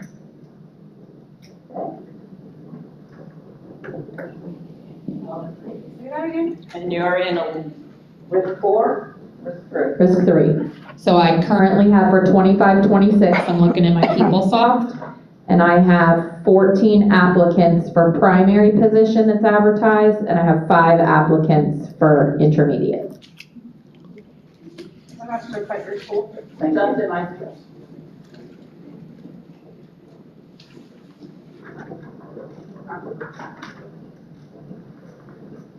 I have a question about that. So is that 2 total openings? So you have 14 applicants for the first group of 1 opening and 5 applicants for the tested subjects for 1 opening, or is that multiple? You see where I'm trying to get here? Like, I understand that there are more applicants for the untested subjects, but if it's just 2 openings, it doesn't necessarily mean it's difficult. There are more openings in the tested subjects. I'm just wondering how many total openings that is. Not to be like cross-examining like Rob has mentioned, I do several times. So what's advertised, what the people on the outside see is that there's 1 intermediate and 1 primary, so they just apply to that 1 position. But then I have behind the scenes of that, I've told HR, I'm gonna hire 2 off of this applicant, or I'm gonna hire 3 off of that. But what you see on the outside from PeopleSoft is they only see a primary position or an intermediate. So anybody who's interested in primary, you apply for this. Anybody who's interested in intermediate, you apply for this. And I just do a primary and intermediate because it's easier than listing 3rd grade, 4th grade, 5th grade, because otherwise sometimes I have to shuffle because somebody's suddenly like, hey, I'm willing to take my class from 3rd to 4th. Like, those negotiations are still happening. Gotcha. So we did it for recruitment fair. So I just did that for a lens from numbers, because this is truly what I live with as a hiring manager all summer. So it's more than just 2 openings. There's more than 2 openings. In my building, that is Okay. correct. Right, Correct, that's so what I I'm have probably 5 or 6 positions that I need to fill, but the public doesn't see that. Gotcha. Like, Okay. the applicants just see, do you want primary, do you want intermediate, or they could technically apply for both. I didn't cross-check and see, do I have any that have put in for both? And when you report vacancies, do you report the actual number, or do you report 1 primary, 1? So we have to report the actual, because I can only hire, so like I'll say I need 2 primary, they'll only let me hire then 2 primary off of that 1 ad, otherwise I gotta put another ad in. And that's where I found, for a principal lens, it gets very confusing for applicants if there's like 3 primary positions, like what job am I applying for? So I'm like, just apply to this one and Apply then I can primary put and then you we'll here. place you. Correct. Okay, all right, thanks, that helps. Okay. Anybody else?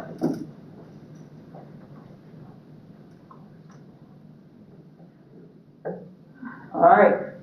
I know this was a lot to digest tonight, and it was a starting point that you wanted to have some numbers put in place. So it may not be the numbers you want, but They are the numbers. they are the you asked numbers that you asked for, exactly. for, And they are reflective of the data. That's right. So were there any other requests that we need to review tonight, data requests or data requests? No? Are we meeting tomorrow? I know on my calendar it said TBD, whether we're gonna meet. I think from my end, I mean, again, Ronnie, you and I talked about this, Ron. You know, I think that this presentation tonight gave us a lot to talk about and all the numbers we asked for, right? And we really, I don't think, are ready to build anything, but I think there's a lot of stuff beyond the little housekeeping we did tonight. Like I said, I want to like actually write the language for bereavement and maternity leave, and I want to actually write, and we just plug in number of days, right? You figure 20, maybe, you know, we settle on 10, but at least we have the language with an X where the number of days goes. And the same thing, I think the overwhelming consensus, at least from the survey, was some kind of sick leave beyond what the district gives you. So I think that warrants a discussion and development of language about, is it shared sick leave, is it sick leave bank, is it both, what does that look like? And so, if for no other reason tomorrow night, and Kerr may offer some opinions on something here in a minute, but if for no other reason than that, we need to get, I mean, I would like it to be where compensation is the absolute last thing we hammer out. We don't do compensation and then go, oh, by the way, we never wrote the language around bereavement. Because, you know, compensation is the most prickly, I'll say it in a positive way. And so sometimes that may take a couple of nights. So, I mean, I think, and I can pass the mic to Kerr and he can maybe share. Oh, he's good. He said he's good. Okay. He's good. So tomorrow night, if for no other reason than that. All right, are you all right with that, Ron, if you have a voice? Okay, okay. All right, Kerr. You did have some. I know. Just real quick, we have 2 options that are out there for parental and bereavement leave that just currently have numbers in them. So there, I think it was option 1 and 2 from a few days back. So those are already there. Okay. It was the day you were out, that's why. Oh, it was the day I was out. The day you were out. That's why I don't know, it was the day I was in Tallahassee. Oh, you didn't read your minutes. Stuff happens to that, happens. Go ahead, Rob. Yeah, I'm a little confused because are we agreeing to bereavement and parental leave? We're just writing language before we agree to something, or are we agreeing? Is the language is the subject matter that specific that we need language to vote on? I'm not sure of the efficacy of coming back here tomorrow night to talk about language. We usually do that in one meeting, and labor management, and so I'm confused. I understand Kevin's point, but I'm not sure we're even gonna have those things because we're bargaining them. Is that, or am I mistaken? So I'm not sure, cart before horse, whatever analogy we want to use, I'm not certain. Okay. Let me try to clear that up. Yes, please. We have 2 options that are out there. I think what President Daly was mentioning was if the appetite was, instead of it saying up to 3 days paid bereavement leave per incident, to settle on up to X days, if we both agree that we want to offer bereavement leave, then once we get to compensation, cost things out, plug a number in. That was what he was, the position he was arguing for a minute ago. We also already have 2 options out there with numbers in them, and those were the options that you costed out, I believe. Yes. And so I don't know if Kevin, you are aware, or maybe you didn't go back, that we do have those, and if that's you, and if we're just talking about one, yeah. And again, we're essentially, and much of this, depends on how we spend what we're gonna do, right? So in the end, if we have language that's kind of boilerplate and acceptable, and all we gotta do is plug in a number, then we can handle it later. We have the cost of what we agree to. Like I said, if we look at paternity, maternity, and go, well, 20 is a lot, maybe we cut it down to 10, that's half the cost. Because again, at some point, we're gonna build a plan to buy, for lack of a better term, to buy for the compensation package based on what we think we can afford and what our priorities are. So, again, canceling a meeting certainly does not cause me any angst. I have a book club tomorrow night anyway. So, I already have something at 7, so canceling a meeting doesn't cause me angst. And we are meeting again Monday. Yes. So, what do you think? Opposed to canceling the meeting tomorrow, and coming back on Monday. If we, I can tell you that, I don't think there's anything in the proposals. I don't think there's anything in the options for those languages that you propose that creates a lot of opposition. I agree. Yeah. Okay. So tomorrow, we will not meet. We'll just meet on Monday. That what we're agreeing to? That's what I'm asking. Kevin? It's okay with me. I just, again, think we need to think about our self-imposed scheduling. Yeah, I think again, that's. And we have Monday, and then after Monday, I think our window is closed to get something out to people before they leave. So what I heard you say was, if we have kind of bereavement and parental leave that is not gonna cause a lot of issues, I would plan on Monday, let's go into compensation, figure it out. That's optimistic that we're gonna get it done on Monday. Well, let's go into specifically compensation and start putting some options on the table. Can we caucus, please? Oh, yeah. Before we agree to go anywhere? Oh, sure. 5 minutes? 10? Okay. Don't go anywhere unless you're caucusing.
All right, caucus report, please. Oh, wait a minute, Amy has to find it again.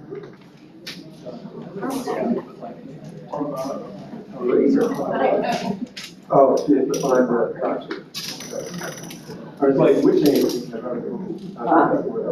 finding it. No, it's this one. We got three. Talk about your anti-union tactics of freezing us out over here. How much money could we save if we increased the temperature? I've been doing this for a while. All right, go ahead, I'll Kurt. work on parking next time. We discussed a lot in a very short amount of time. I don't know how to say it. It's difficult for us to wrap our head around paying such a small or such a large amount to such a small portion of the market. When TALC represents over 5,900 teachers, and we're talking about over $12,000 to maybe only 500 or so, that's difficult. So we're still talking about these things. We have a question about one of the things that are up there, but we're also curious. You've kind of talked about options. Do you have any options that you want to put out as options that you can today?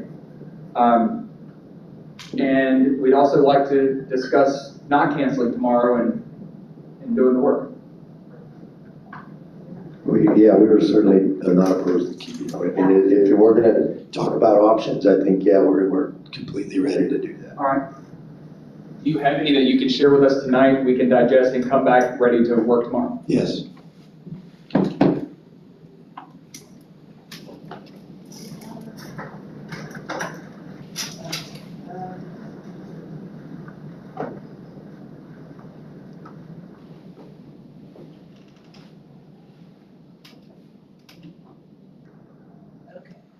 Ready? Right. Do you mind changing the 5,000 to 5,900? Thank you. Oh, okay. It is. Keep hiring. I'm gonna do the best I can. Sure. Thank you for that. Okay, I have some cough drops drawn if you need them. Pardon me? I have cough drops if you need them. I got some. Okay. So we have already have option 1, 2, 3, 4, so the action we have would be option 5. Okay. So, and again, I asked for a little grace because what I'd like to do is kind of present an option as in total. Okay. So I'd like to start with the idea that with this particular option, we would include bereavement leave, parental leave, and the elimination of the terminal pay language as far as what we talked about. So all those things in Article 12, we would include in this particular option. Along with that, in Article 10, the option would be to raise the starting salary to $54,500. This is all part of option 5. Yeah, he's all Yes. doing all This is all one together. complete. It's a bundle. It's a bundle, yeah. Yeah, it's a bundle.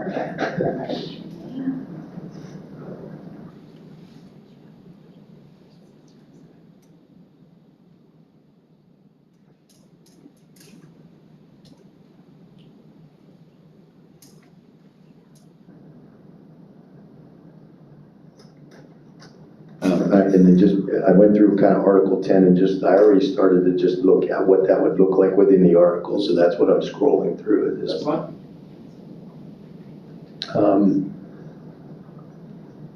There's some language, I guess in this option, supplements being prorated is probably something later on, but again, so let's talk about targeted school support. That would be the $5,000 to all employees that are at risk level 4 identified schools. Instructional impact would be $7,500 in those high impact areas and ESE self-contained classrooms for risk level 4. And $5,000 for all of those impact areas and ESE self-contained classrooms in risk level 3 identified schools.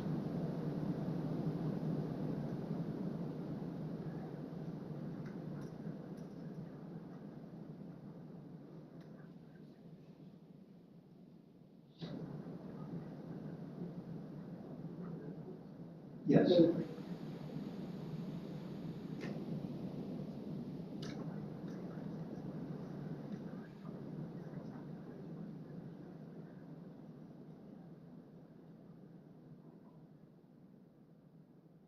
In this option, we would propose a 3% across the board cost of living increase.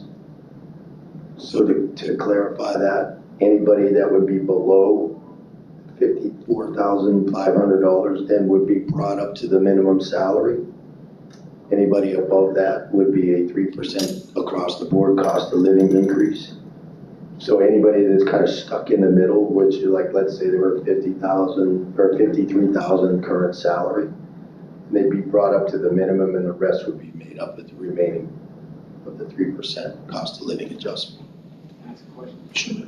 So, I think you just said 50, so if I'm at 54,000, I would get brought up to 54,500. Yes. But if I'm at 54,501, I get a 3% raise. Yes.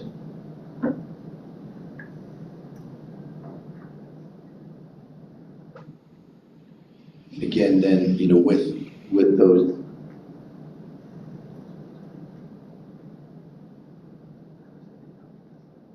along with that, kind of almost in exchange for some of those offers, we are asking for 9 additional minutes in the workday. As part of that, that's just 9 additional minutes. Uncompensated. Yes. Well, again, Uncompensated. I didn't say that, yeah. As again, this is total of like a package. Question on just what he has said, so. Yeah. Okay, Anna. No evaluations at this point, just a question. No, Okay. just those 9 additional minutes in the workday, is that across the board? Yes. All elementary, middle, high? Across the board. And that, And again, so, you know, that would put us to 7.75 workday. That's why it's 9 minutes, because we currently have a 7.6 workday, which would give us a little bit of flexibility, but solve the PeopleSoft issue that we have. For a question? Yes, a question. In the spreadsheet that we saw, moving the starting teacher pay of the $44,000, your cost had the $4,000 going to everybody as an 8% across the board. Yes. This is separate from that, Yes, correct? this is separate. That was the, again, we tried to. You're just tossing it out. I just want to make sure that I'm What understanding. Kevin asked for, like, let's see what all this, that, you know, eventually we get to what it costs. Okay. Is that all for this option? Yeah, there's just an explanation. So we will be looking at pay grades. So again, what we will be presenting as an option is 6 different pay grades for our staff. That's where we plan on taking a look at the special instructional and building into their salary, the supplements and all those things that would actually raise, take into account all their raises for separate special instructional.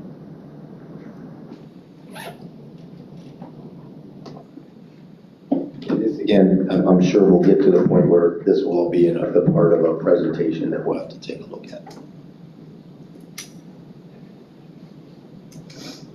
And so, yeah, we'll get into a little bit of the pay grades and what that might look like. what's part of the option, or no? Yes. Yes.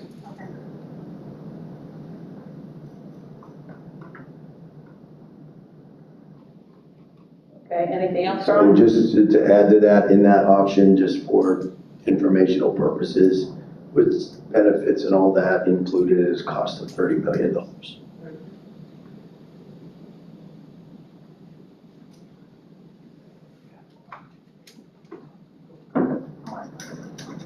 Kevin, question? So this does not include the purchasing of the adjustment for special instructional up to everybody. It does not, we'll have to look at This that. does pay not grade. include the moving FMTC and Cape Coral Technical College. Does this include the, I don't want to call it a scheme, but Yeah, we have, the bonus plan we have, for that would be, instructors? I'm sorry, but that would be a whole other option that we would be willing to put on the table. We just separated that from here because we really need to have a specific conversation. We're not all 100% clear on, if that's actually cost neutral or not. And that was the idea from the beginning. Okay, but this does not include No, any of those, either of those two items? it does not. Okay. All right, any other clarification needed? I don't know what he's talking about, but that's okay. What was the I got second it, I got it. one? Wait, what was the second one? I got supplement for special instructional. CC, it's Tech College Incentives. Right, what's the other one? So there were a couple of things. The first was to make all the special instructional supplements be the highest. The second one was to add Cape Coral Technical College and FMTC to the $4,000 special center. And the third one was a plan, because those instructors don't qualify for compensation based on passage rate. And so those two administrators had worked under the guise of put a plan together, and they developed a plan whereby those instructors would get compensated based on passage rate of students for certification. And we originally thought it was cost neutral, but apparently it's not. So it's not here. Thanks for clarifying. Not a problem. All right. Any other clarifications, questions needed?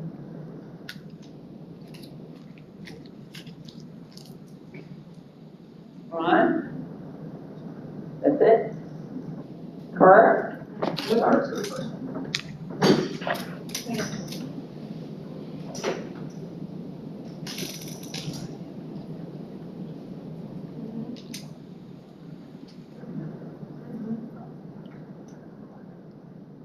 What was the reasoning of not including special instructional and bringing them to an equitable range?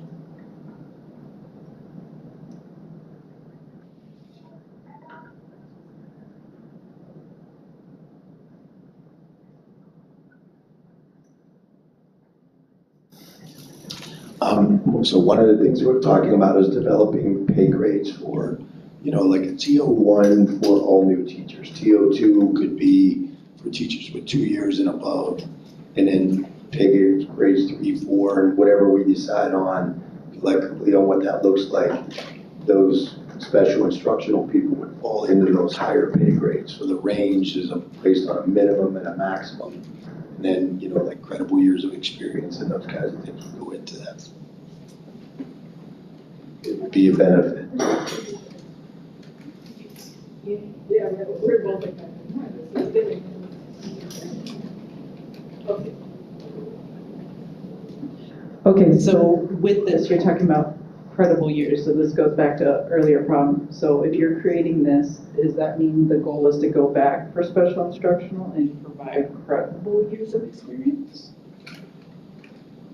Because, so currently, if you are a special instructional person coming in, you do not get credit for your years of experience if that is the role you've come in as. Like me, I have all my credible years of experience because I was a teacher first before I changed roles. But somebody else that's coming in as a brand new school counselor, or they came in from another state, like my co-counselor has like 18 years of experience and has 0 years of experience credited to her. So is this part of the goal with this tier system you're talking about?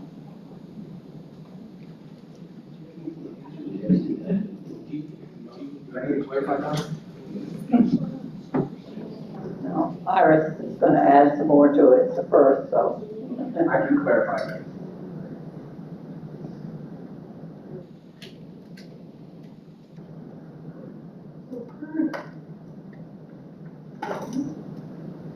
Currently, we are very, it's very inequitable right now. So, we all have, like houses. I don't know if our mic's on.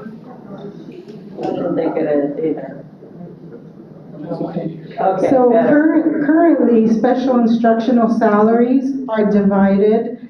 So psychologists, OT, PT currently make about $7,000 more than social workers, licensed mental health professionals, and nurses. They all have the same degree. They're all commensurate experience, but right now there's an inequity in the special instructional staff. So I'm wondering if you do pay grades, how is that going to level out that inequity?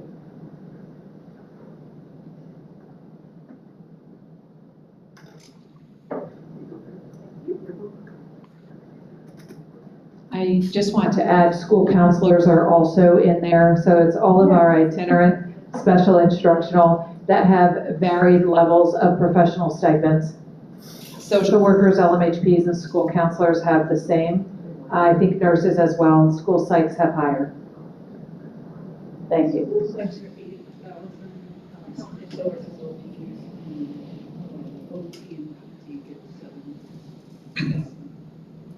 So that, the idea behind those pay grades is to address that somewhat. But we don't have an option prepared yet for the special instructional people and where they would fit within those pay grades and how they would move. Because we haven't really addressed specifically that in any of these conversations yet. All right. The request from TALC, if we were to take everybody, which is, that's the only part we even have actually talked about that. Okay, Louis.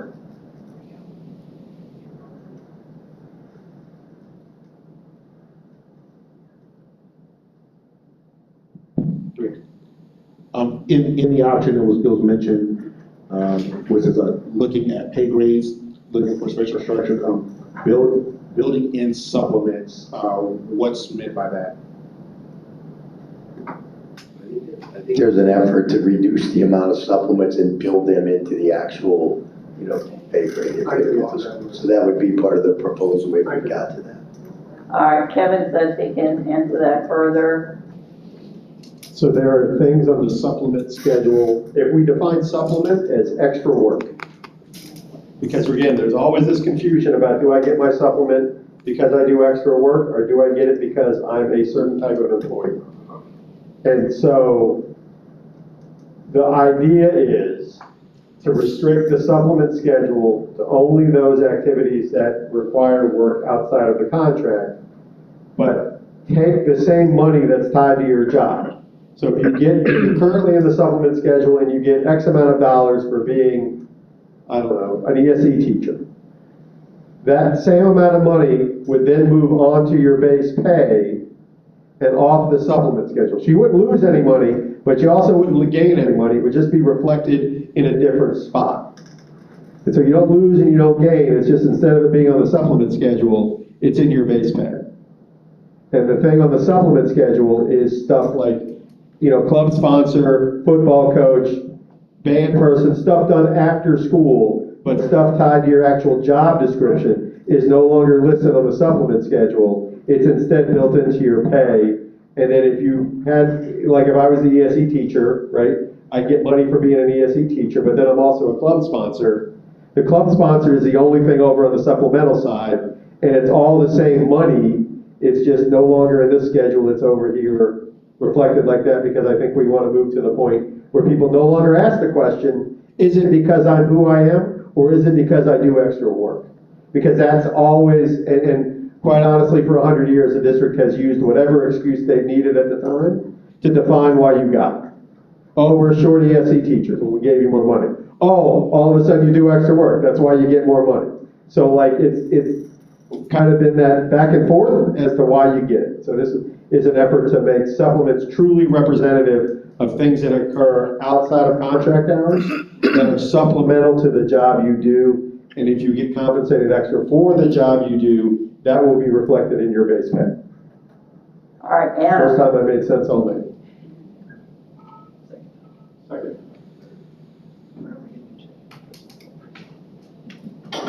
Well, I think this is a great conversation that we're having.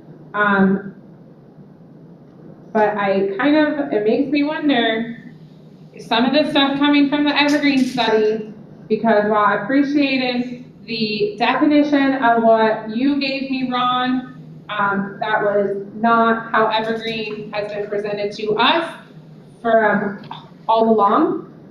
So it kind of makes me wonder if there really was more to the Evergreen study where some of this information is coming from. And if it is, we should be shared with that information. Because all I sit here and think is, wow, this sounds like it could have came from Evergreen. This right here sounds like what we were promised all along the information to get. Not necessarily the definition. I know you look confused, haven't been here. I honestly want to go back and rewatch the bargaining sessions where the information and what we were told was going to come from Evergreen, and the time after time that we were promised, Evergreen study's coming, just wait, we're gonna have this information, and now, here we are. Sorry.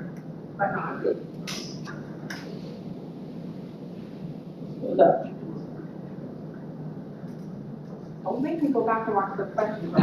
I mean, you know, what question, what specific question do you have for me regarding Evergreen? So for me, and I've mentioned this, so I'm gonna say this out loud, and this always gets me in trouble. Somebody's lying. Because Evergreen on their website says they provided the following services for all bargaining groups. So either they, and we can bring it up and Anna can read it because it's all over Facebook. So it says here, Evergreen Solutions was again retained by the School District of Lee County to provide a comprehensive structure and framework. The project determined if the salary schedules of all employee groups were competitive with other school systems and the market in general, identified any existing classifications, problems, recommended necessary changes to correct identified problems, recommended options for implementation of a plan to correct existing problems, and provided tools to allow the district to conduct periodic reviews of the market data beyond the initial comprehensive study. That is what they put on their website about the scope of work they did for the school district. And I know why they did it. It's their PR. Right, but did they or did they not provide that scope of work? And if they didn't, They did extensive work for N and Spout. but they said all. I understand. Yeah, I got it. So I've been involved in the conversations really, you know, on the tail end of SPALC and what we've done with admin, and really about what a pay grade is as opposed to, I'm sorry, but I just call it an open range system as opposed to market rate. Like, what does that look like?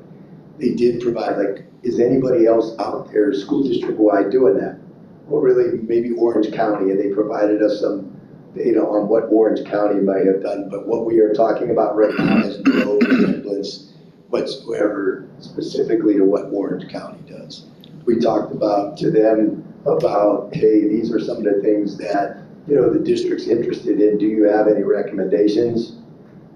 Honestly, nobody's really doing what we just talked about today. So they, as Rob said, from my involvement with them has been mostly really taking a look at the pay grades, and then really how do you determine for those folks, admin and SPALC, what should that look like as far as differentiation within those pay grades? It did absolutely help in determining all of those job classifications for anybody outside of TALC, what pay grades they would recommend based on the research and all those things. I mean, Kirsten has done some extensive work primarily in that area. Evergreen doesn't necessarily have anything to provide with that. That's why they were never part of phase 1 or whatever. Phase 2 was always, if we get into some discussions with TALC, what might they be able to provide us to help inform us on some of the proposals. I don't know where anybody, like, I don't know what was told to you about that before, but that's what happened. And then that's all, you know, whatever you want, whatever you need to look at in relation to that, more than happy to share any of that information. Like if you could go to Orange County's website and see their entire pay schedule, that's one of the things they shared with us. I just wanted to kind of also clarify, like I want you to please know it's not intended to be like an attack on, that's not my intent. It's not meant to be an attack. If it came across that way, I apologize for that. However,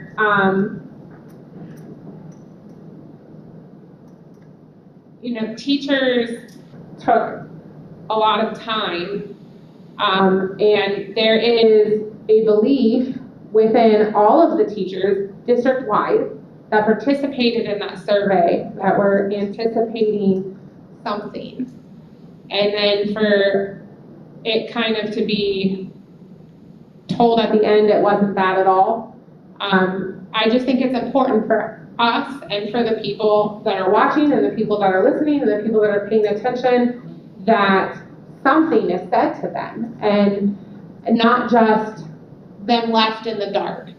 And, you know, there was hundreds of teachers that participated in this study. And there are teachers that are waiting for something to be done with it at this table, which is why I continue to bring it up, because the people that I represent and the people that I hear things from, it is something that is not forgotten.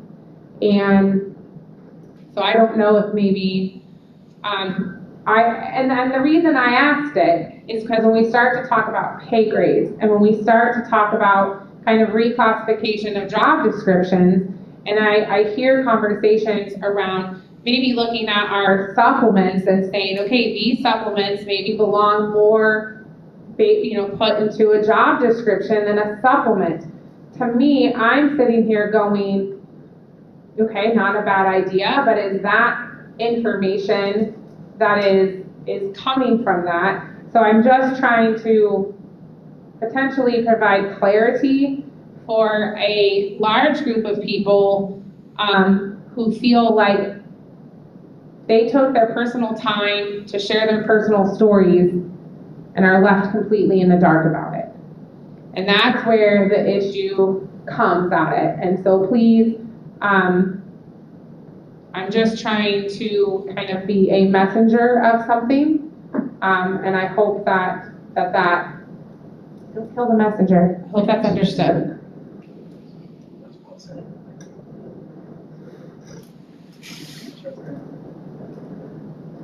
I kind of want to try to speak from the position of neutrality with this, and but as everyone knows, I'll state how I really feel about things. So, with the Evergreen project, because as I was listening, this is not for me, admin versus employee type of thing, because there's a certain, from the very beginning, and even there's been a certain nebulous and abstractness to the entire process, you know, and so therefore, what you just said, that would actually apply to all of us about certain clarity that we're all seeking. And so I think that if we get really tied up into that as in terms of the task that we need to do, I think, because I can honestly tell you what you were just describing, Anna, was something that they heard from principals. That was heard from other levels of administrative staff in the schedule. So that abstractness, and anytime you go into something, because it's also something we have not ever been part of or utilized. So I think what I would respectfully, as I would like to state, is that lack of, it's not like we have the golden goose and we have the information in a secret society of the Illuminati type of thing, you know. I mean, so it's something that I think exactly. So it's not that type of we're not that kind of party that's happening. I just kind of want to, you know, just to say that. So nothing that I think what TALC is feeling is something that throughout. You know, I had this my wife talk about in an interview. What are we going to hear from? It's it's a piece of everyone, and a lot of it's because of, and what was stated earlier, anytime you have an organization, a company, or entity, they're, that's part of the sales, of it. And so I just want to say, in terms of I understand how it could be frustrating, but it's also something I think there's a lot of more commonality about it than there is, separation. But I can honestly tell you, I still wonder about, certain elements of it. And I'm sure that when the leadership because now think about it, we've also changed leadership through the process as well. And it's like anything else. It's almost like when we get a curriculum, we're promised certain things that's going to be able to do. I use that as sort of an analogy. And so I look at this as sort of similar, but I would hope that we don't let that be the piece. Need to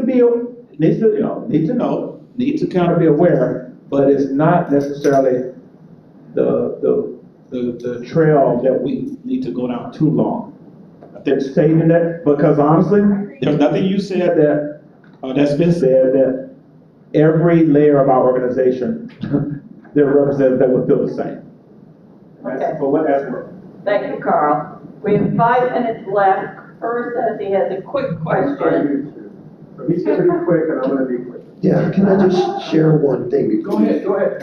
So I'm trying to think, because, we've had some conversations with Evergreen, and we're still working with them, but most of the work that we're doing with them right now still has to do with the whole central office has been reorganized. And, and it's okay, so based on the recommendations that we had a year ago for that, now that we have some of these new things, what is your recommendation as far as pay grades and those kinds of things? The only thing that I can tell you that is any part of what we just talked about was the idea of pay grades rather than a salary schedule. So I don't, and again, I don't know what was promised to that, but that's transparent, honest as I can be, is the only thing that was presented in any of what we discussed was the idea of establishing pay grades primarily for special instructional people so that we can figure out where they should be and what like Kevin said, let's put these supplements into their job description so they're paid accordingly. All right, Kurt, your question? Over my water. I'm looking at the Orange County collective bargaining agreement. I see the term open range, and they have a minimum and a maximum. And they say that new hires will be placed on the schedule at the same level as teachers with comparable years of experience. So is the idea to not have an instructional salary schedule? And is that the district's interest to move more towards what Spout has done with market rates and have these ranges rather than, I know this is where I'm going to start and every year's worth X dollars?